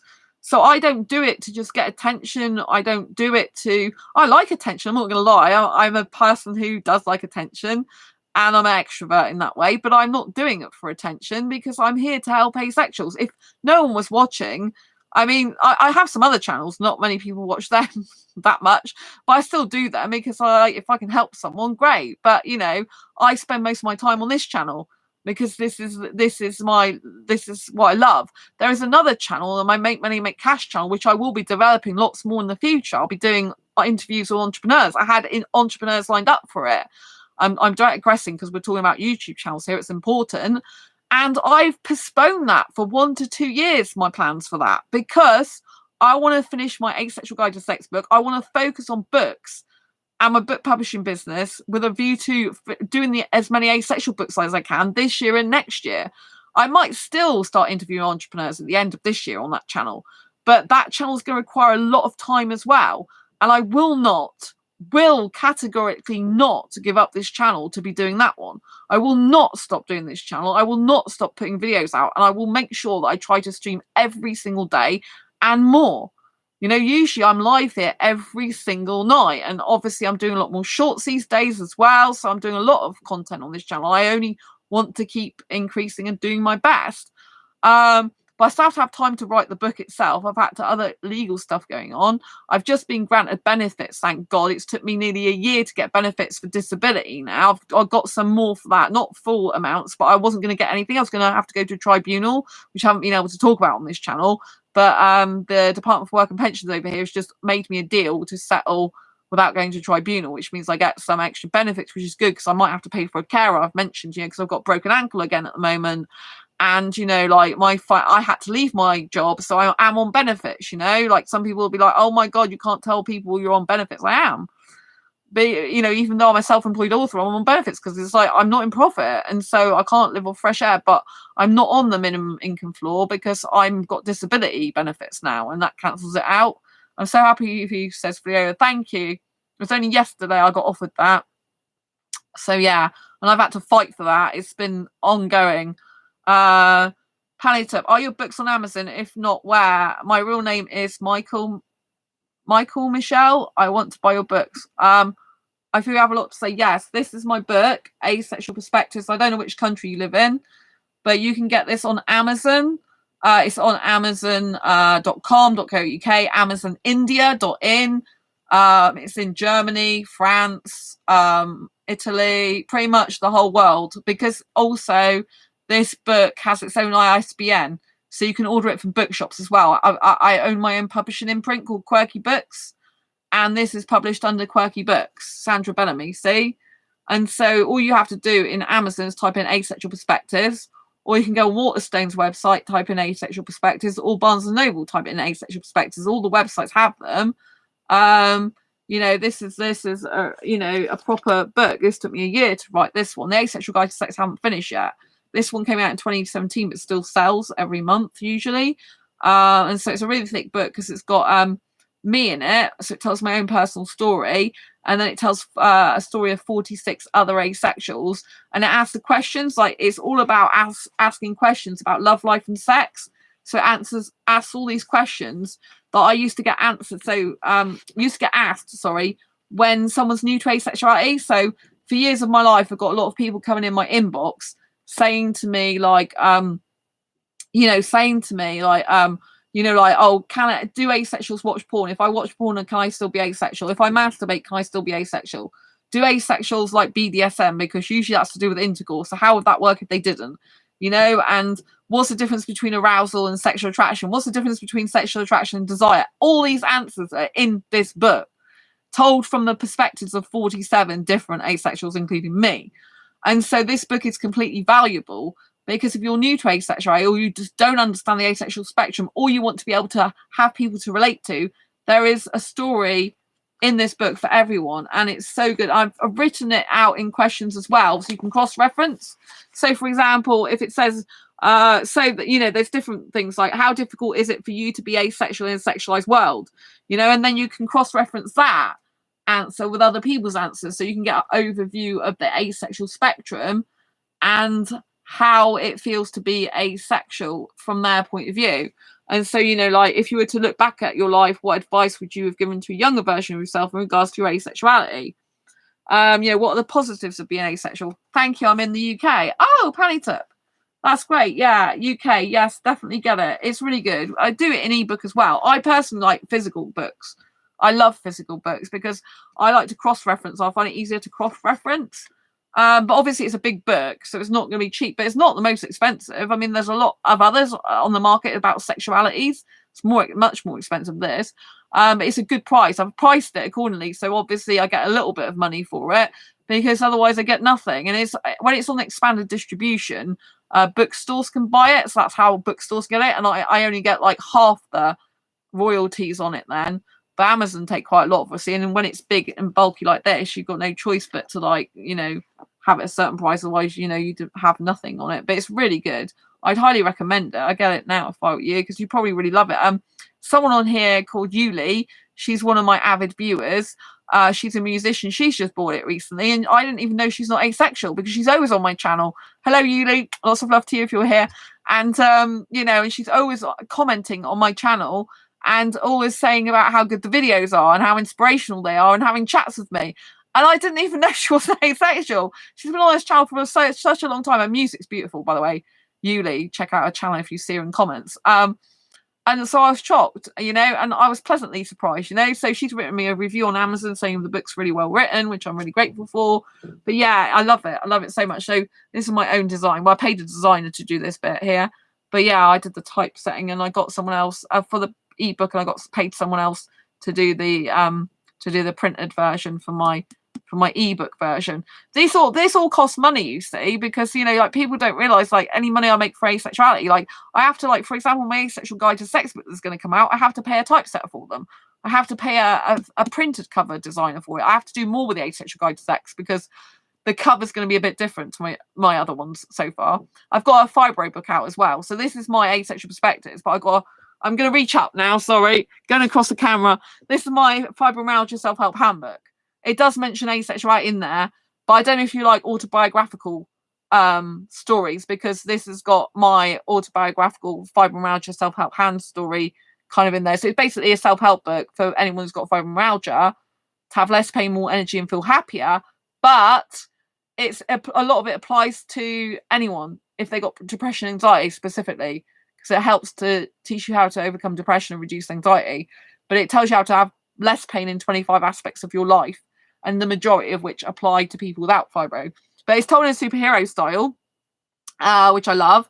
The chapters are all about superhero, aimed at being a superhero, and that's me in my ace for asexual fibro girl outfit. Can you see? Like, I got my mask on. Woo! So that's me. That's me on my actual asexual book with my cuddly toy. And then that's me on my Ace Fibro girl with my Ace Fibro girl outfit. So yeah. So if you are, I would check out Fibromyalgia Self-Help Handbook as well, because it's really nice. I love it. It's got some good reviews, this one as well. They both got good reviews. I really love this. I designed this. Look at this. It's so awesome. I love the cover. To be ages, but this has got chapters. But yeah, it goes into key points from like food sweet and foods to avoid if you've got fibro, but it's got like loads of other stuff in it. Like how to embrace your quirky and nourish your soul. So it's all how to be different, which I love. So, it's got the antidotes. It's got the antidote in here to feeling bad, the antidote to feeling pain, the antidote to feeling fear. It's really good. It's got the antidotes in this book, people. I have to go back to this book myself sometimes. Like, when I was feeling down last year, I'm like, I need to go and reread my book because it'll tell me the answers. So yeah, both of them are in there. Pannytip. Thank you for asking about that, by the way. And to carry on with your question, because you're asking me about what made me start a YouTube channel. So I actually started my first channel years ago. Actually, it was 2015, I believe. Was it? But it was the earlier part of 2015, or had I been having it a while? I thought I had it a while before this channel. This was October 2015, I started this channel. But anyway, I think I had the other channel. I must have had the other channel a lot longer. Anyway, Quirky Books TV is my other channel, my first ever channel. And that was that is like, I started off being like a roving reporter and going around like craft fairs and places and weird and wonderful stuff, and like recording videos for that. I still quite popular. Like if you go to the end of it, like when this video is finished, if you go to the end of my channel videos, like you'll see popular uploads, you'll see videos and stuff like that. At the moment, all my other channels are down the bottom, so you can click through the other channels and subscribe to like Quirky Books TV, Make Money Make Cash, Sandra Bellamy channel. I've only just really started like doing more videos on those channels, like, you know, like much more than I used to, because this is my main channel. And so, you know, but yeah, they are really good. The Make Money Make Cash one's really good. It shows you how to make money online with Vinted and Facebook Marketplace. So when I wasn't working for 3 years, I was on JSA. I had to sell personal items to get money for food to top up my benefits, and I've got a whole boot camp on Facebook Marketplace and Vinted, and I've got some videos on Amazon KDP, because obviously I print using Amazon. I use Amazon to publish. So I got some videos on that. And I will be, like I said, in that future, I'll be interviewing entrepreneurs on the Make Money Make Cash channel. It will be a huge channel. I know that. And I've got top entrepreneurs lined up. I had to say that for now I've postponed it, which was really brave of me, because I want to finish my Asexual Guide to Sex book, and I'll need 3 to 5 months of promotion when I finish that book. It's going to be huge. It's going to take up the majority of my life this year, which is a big commitment from me. But I really want to raise more awareness of asexuality and get it out there to as many places and people as I possibly can, and in the spotlight, as a, you know, like I'd actually worked out, because when you say about I don't seem to be like doing it for attention, you're absolutely right as well, because although I say I do like attention, I have to say that I realized, like last year I made a mindset switch. So on the 16th of December, I decided to actually go full up steam ahead with book publishing business and just focus on that primarily, and obviously YouTube and my books for asexuals being the first books that I really need to push out more and more. And I had a mindset shift from author and writer to author, writer, book publishing owner, promoter and marketer. And I feel that I do quite a lot of promotion for this book, like, you know, but I feel like I don't do enough for it as much as I should have done in the beginning. But I'm still getting on podcasts with this one at the moment. Like I've had 2 interviews so far, which are going to be aired, which I'll link to in the post description when they come out. They're on entrepreneur podcasts, because I'm going to different markets than most people do. And I've got another one that I'm being interviewed for this Monday. It's not going to go out Monday, but it's like 2 or 3 hours I'm going to be interviewed for on someone else's podcast. So that's going to be quite crazy, telling my personal story, but stuff probably that I don't share on this channel. So it's not just about asexuality, but yeah. So I really like. So I think actually that I haven't promoted my, because when I promote myself, I'm promoting my books basically, because I'm telling my personal story to do my books. And I feel I haven't actually promoted myself enough in the past with this book. Like I haven't got into enough major publications and online things. And so now, with my Asexual Guide to Sex book, I'm committing myself to try and get on 100 podcasts with that book, the Asexual Guide to Sex. I'm literally telling you this on my channel now. It's a huge commitment from me, you know, and in obviously a lot of online publications. I know how I'm going to do that. I'm getting strategy together, but it's a lot on me. And so, yeah, so I actually think I don't promote myself enough where my books are concerned. I don't get on enough podcasts. I don't get in enough media. And I realised that at the end of last year. I'm like, hang on, Sandra, you like, you know, you're an extrovert. You do like attention, but actually you are a bit shy in that way. I'm like, you've been shy really because you haven't got enough media coverage, because obviously people who've got more media coverage do tend to have more subscribers than me, because they're getting more media coverage, and people are like, oh, they're in the media more, so I'll click through them, you know, and subscribe. And like, I thought to myself, you're actually quite shy in that way. What's going on? And it was, again, it's a revelation. So when I have this journey of discovery all the time with my asexuality and my life, it's kind of like I have this revelation. So I remember when I was 15 years old, I always wanted to be in the media then. I did work experience in radio. I have been a voluntary hospital radio presenter before. I have been on BBC Radio, by the way, for Asexuality and my Asexual Perspectives book. I got invited to come back if I ever want to. I've been on the Jeremy Vine show. I have been a speaker at the UK Asexuality Conference in London in 2018. So I have done some publicity stuff. And I've been in Femmedic and things like that. So but I haven't done enough of it. And so as a 15, I had no fear, and I was like really like relentless, going after my dreams more and really into the media and pushing myself more. And so now I'm thinking I got to go back to being that girl where I'm more pushing myself and promoting myself, because I get shy because I think, I can't promote myself. But actually, when I promote myself, I'm promoting my asexual books because people are interested then to get my books because they've heard my personal story. And so actually I need to be promoting myself in the sense that I was going to promote my books more and getting in the media more. I'm actually been too shy with that, I think. And that was a real revelation over the last month. So I'm like, wow, you're actually too shy, really. It's still like, because I used to be really shy and introvert years ago. I'm like, you've still got a shyness about you, Sandra. There's other people out there that are putting themselves out more in the sense of like, being in the media publicity areas more, and you not doing that. So the Asexual Guide to Sex, I'm really going to be pushing myself, like 100 podcasts. It's hard going with the podcast as well, because on the entrepreneur ones I'm going on, which is good because I want to get on a different market. I want to reach people that other people don't reach on asexual channels usually. A lot of them have preliminary interviews. So I had an interview last week for an hour, and for getting on a show that I'm going to be interviewed on Monday for at least a couple of hours. So it's like, you've got to do an interview to get another interview. And so that's kind of crazy. I have to go to bed now, down work in the morning, but I'm going to leave your stream and your channel on play. Nice to have a friendly voice to fall asleep to. Oh, thank you, Panitip. It's lots of love to you. I presume your name's Indian, is it? Because it sounds Indian. But yes, thank you. Yeah, some people like to hear me to go to sleep to, because I've got kind of a podcast voice anyway, like radio voice. So it's kind of nice and soothing. Sometimes I watch my own channel back for like an hour and a half. I watch my whole stream and I listen to myself and I'm like, oh, that's a good show. I've got some good advice there. I must remember to take it. And so, yeah, I originally started my Quirky Books YouTube channel because you're asking me about that. And I got Disneyland Paris on there and all sorts. And then the reason I started this YouTube channel was literally to help asexuals, because I thought I am extroverted.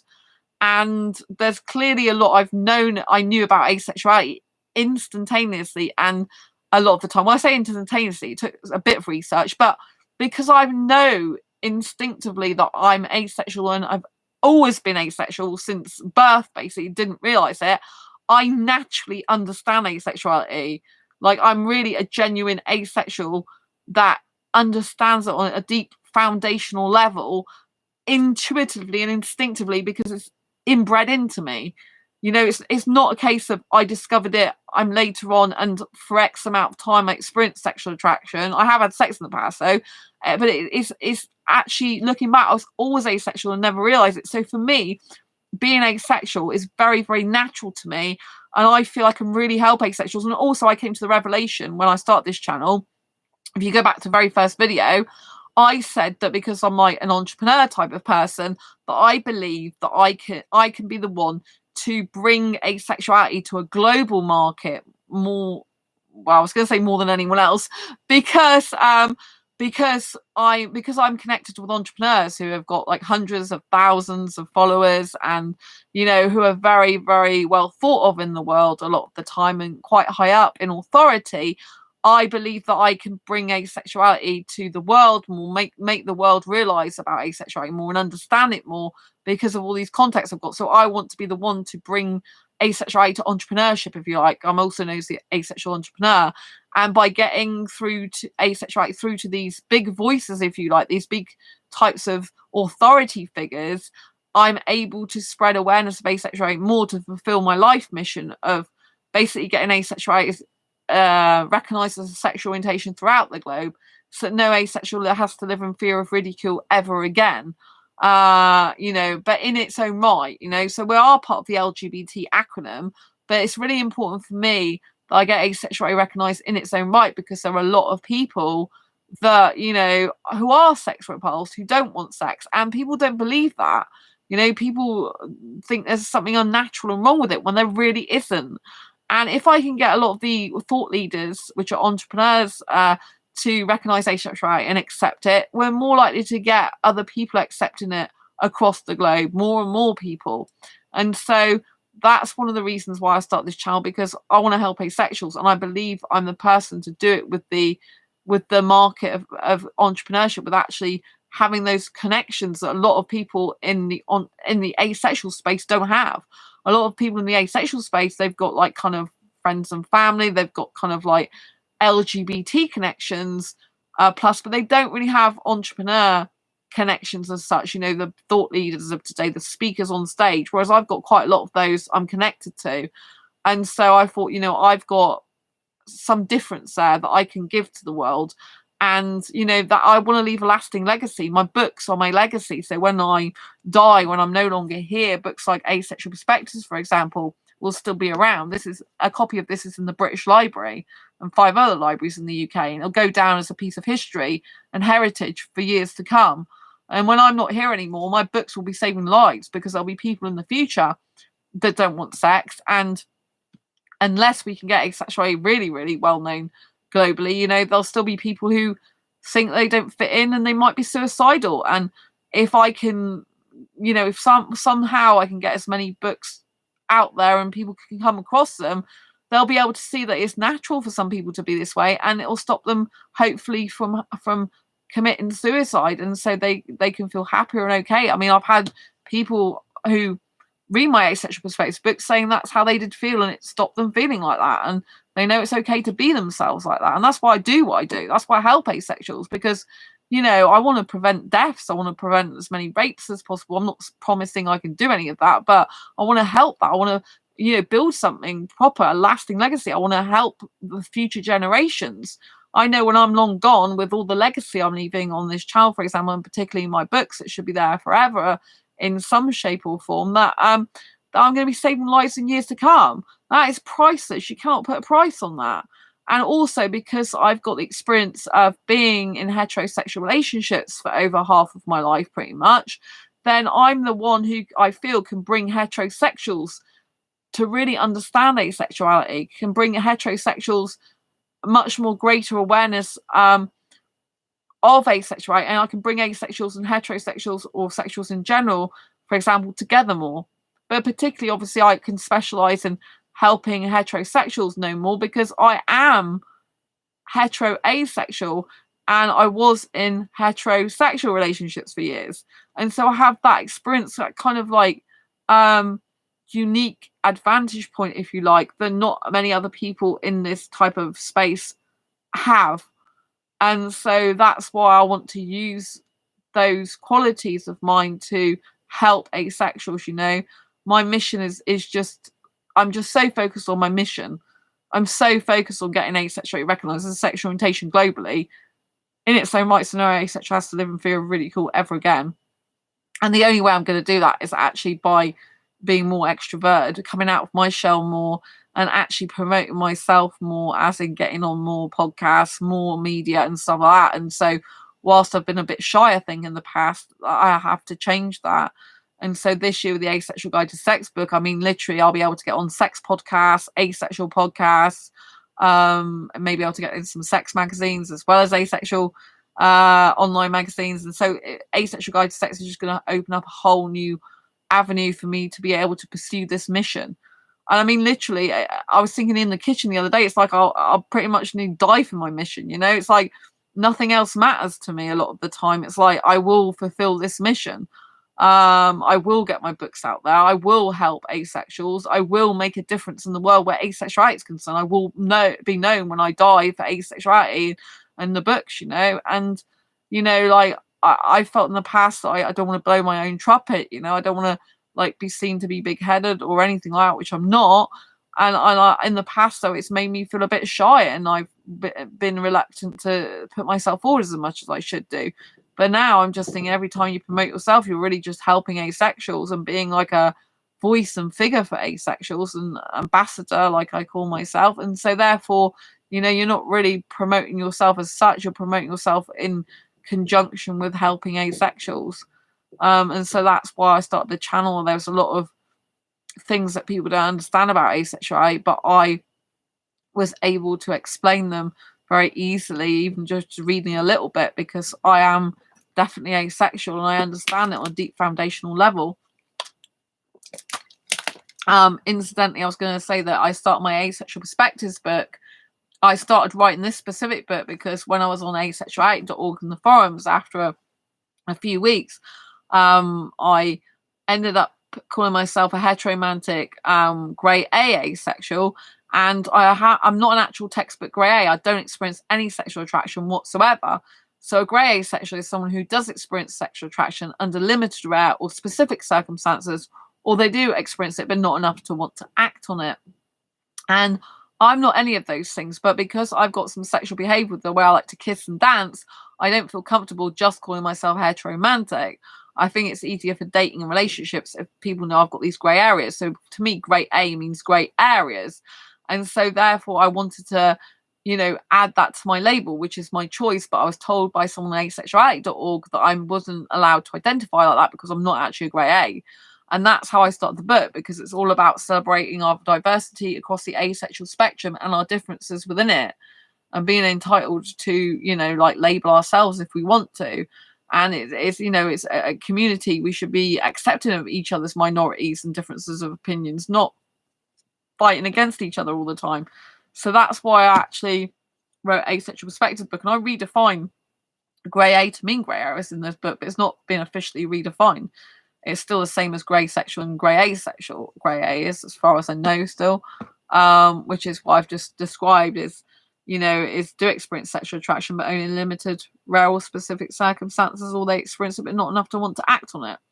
So before we conclude this video, if you're unaware of what the asexual spectrum is, if you think about a big long piece of string, and you've kind of got the people on one end of the asexual spectrum who are the pure asexuals, and they basically don't experience any sexual attraction whatsoever. They're not interested in any sexual touching. They're not interested in any sexual contact. They just they don't experience any sexual attraction whatsoever, not interested in sex or doing any sexual activities. They're like a pure asexual. And if they're aromantic asexual or aromantic asexual, as some people pronounce it, they lack romantic attraction, they lack sexual attraction. And then if you think about kind of in the middle of this piece of string, we've got the romantic asexuals, different types of romantic asexuals: heteromantic, panromantic, biromantic, homoromantic. And then we kind of go up the scale, and you're going on the other end of the piece of string. So these are pure asexuals. You've got romantics. You have romantics, like you'll have pure asexuals and romantics, and the pure asexuals as well. But there's two types of two categories of romance, don't experience any romantic attraction or do experience romantic attraction in the asexual spectrum. But then there's degrees of that romantic attraction. So a romance becomes its own kind of like spectrums within the asexual spectrum. But I'm trying to keep it as clear and clean as possible. If you think of a piece of string, those that are completely sex repulsed asexuals, not interested in any sexual activity or anything, those people that are romantic, in the middle, and those people on the other end of the spectrum who are grey asexuals. This encompasses a lot of different types of asexuals. These are the ones that do experience sexual attraction under limited, rare, or specific circumstances, or they do experience it but not enough to want to act on it. So, for example, some people under the grey asexual spectrum could be demisexual. A demisexual person is someone who only experiences sexual attraction when a deep emotional bond has been formed. It's not a choice. It's that's the only way they can experience sexual attraction. Something else that comes under grey A and a grey asexual spectrum is a phrasexual, for example. A phrasexual person only experiences sexual attraction until an emotional bond has been formed, and then they stop experiencing sexual attraction. So a phrasexual is the opposite of a demisexual in lots of ways. And then there's, like, for example, fictosexual, which is what I mentioned recently. Fictosexual person is someone who's usually sexually attracted just towards mostly fictional characters.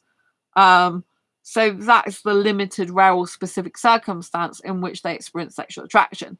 And there's quite a lot of different people. There's like agosexual, which I think is if I remember right, there's like two different types of words for it. But agosexual is, as far as I remember, is a person who experiences like they have sexual fantasies, but they have a desire to actually act on those in real life, that type of thing. I think that's agosexual, but they also had another name for it as well. But it's kind of like, like sapiosexual, They usually experience sexual attraction once they're intelligently attracted to someone. I think there's a bit of debate whether that actually is part of asexual spectrum or not, because I've known of some sexuals that are really just, they're sapiosexual, but they don't identify as asexual. They just like sexually attracted much more to intelligent people. But basically after the grey asexual spectrum is when the sexual spectrum starts, the heterosexual spectrum, bisexual, pansexual, homosexual. So you got one piece of string for pure asexuals up to grey asexuals and everywhere in between. And like a demisexual could also be a romantic person or non-romantic person, so you can all mash up. But basically, like asexuals, romantic, not romantic, romantic, not interested in sex or any sexual touching or whatsoever. Some people will do some sexual touching, not intercourse, and then some people will have intercourse and do sexual touching as well. And then you've got the pure asexuals, the grey asexuals. So I just think about it as a piece of string, really, and the different variations along the different string, because I find it's a lot easier to remember that, because it can get very complicated else. And I hope I haven't complicated things too much for you. Someone asked me the other day, like, how can I find out where I fall in the asexual spectrum? And I'd say, well, like, obviously Google your feelings, and Google your feelings and emotions. Like, like, I'm attracted to guys, but I don't want sex, and see what that comes up with. Or I'm attracted to females, or I'm attracted to the same gender, or I'm attracted to cartoon characters, but not people in real life. Google the terms of how you feel is really good. Also, obviously, check out loads of the videos on this channel, because I've got a lot of different videos, including an attraction series, videos about what a heteromantic is, and a panromantic, and a biromantic, and lots of others. I've got the Asexuality Basics for Beginners course. This is a free video training course. If you're new to asexuality, go to asexualizeacademy.com. That's asexualizeacademy.com. And you can go and take a free video training course, which is all about the basics of asexuality, and explains this in a bit better terms with a chart and stuff. So go and watch that video now. It's free. You've got nothing to lose by doing that. So that's another good way. And I do one-to-one advice sessions as well. That is a paid-for service. So if you want a more in-depth one-to-one personal advice, you can also book in with me. Just go to asexualise.com for that. Do coaching as well. If you want coaching rather than advice. Advice is basically giving you direction and telling you what I think you are, and then coaching is you come up with your own answers and solutions to the issues you are facing. So they're kind of different, but I sometimes combine the two and do them both together. So some people do want that personalized service, so just go to asexualise.com for that, and I can book you in a time for that with me if that's something you want to do. Also, I have my Asexualise Academy Club, where I stream most nights usually, and and that I'm in that group like all the time, usually every day, and you can ask me any questions you want about asexuality. And we have like a monthly meetup in there, and we have a journal and stuff. It's really cool. It's a small club, exclusive members only club. You can go to asexualise.com and find out more about Asexualise Academy Club on there. But yeah, so anytime you want some help, just come to this channel, watch the free series, and I'm here if you want more in-depth help. But yeah, I hope you found this video useful, helpful, insightful. If you have, please give it a thumbs up, give it an emoji, post your comments down below.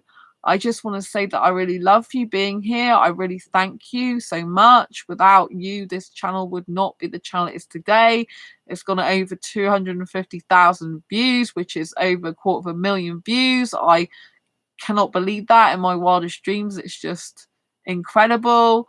It's really good that we're all helping on this channel to raise awareness of asexuality. And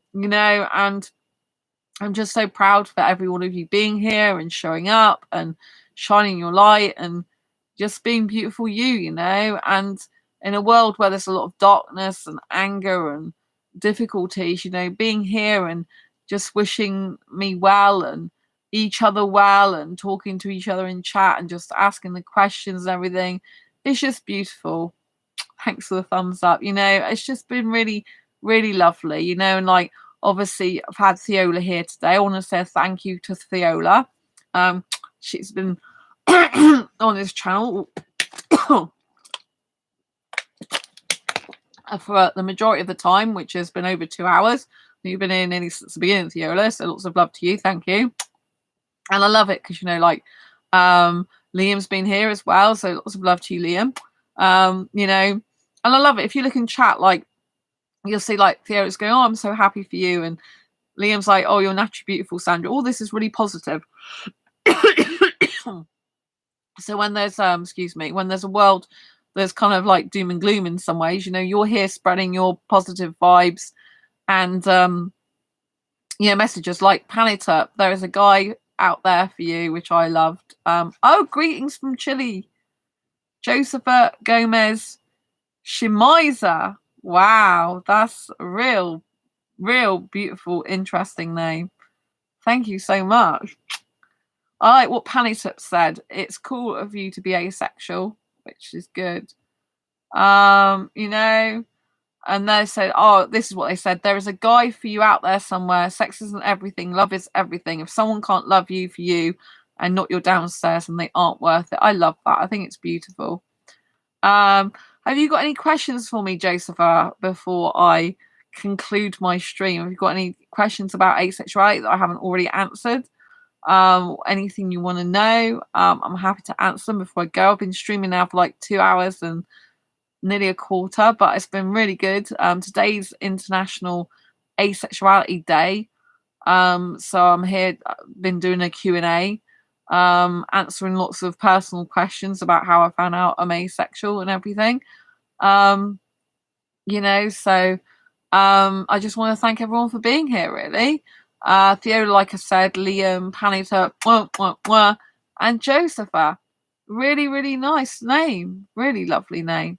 I really appreciate you all being here and tuning in. Thanks for all the wonderful thumbs up. Thanks for all the love and light and happiness. And keep being beautiful you. Keep being ace and keep shining your light. Thank you so much. And don't forget to subscribe to this channel if you're not already a subscriber. It would really help this channel out. You'll get a lot of value from this channel. If you are new to this channel, just to let you know, there are videos all about asexuality, different types of asexuals. There are asexual vlogs where I do go out and about sometimes recently, because that seems quite popular now. There are a lot of dating and relationships advice. I've been on dating websites, asexual dating websites, and normal dating websites, if you like, for a lot of years. So there's like quite a lot of content, like 6 or 7 years of dating relationship stuff, advice on there, things like how to spot scammers and stuff like that, which is very important to keep yourself safe online. There's a lot of advice about keeping yourself happy, self-love. It's so important. Mental health, helping your mental health and things like that. So, you know, I like to do a lot of different things on this channel, as well as always educating about asexuality. I'm going to conclude this video now. Like I said, if you haven't already subscribed, please do so. Hit the bell icon so you get notified of every time I go live right now, I post a new video. Thanks for all the thumbs up. 1, 2, 3, 4, 5. Lots of love to you. And I'll see you soon on the next video live stream. Don't forget to post your comments down below. Love to hear from you. If you've got any more questions, post them in the comments below. And as always, I love you dearly, and stay ace and stay quirky you. Lots of love. Bye. Bye. Thanks for tuning in.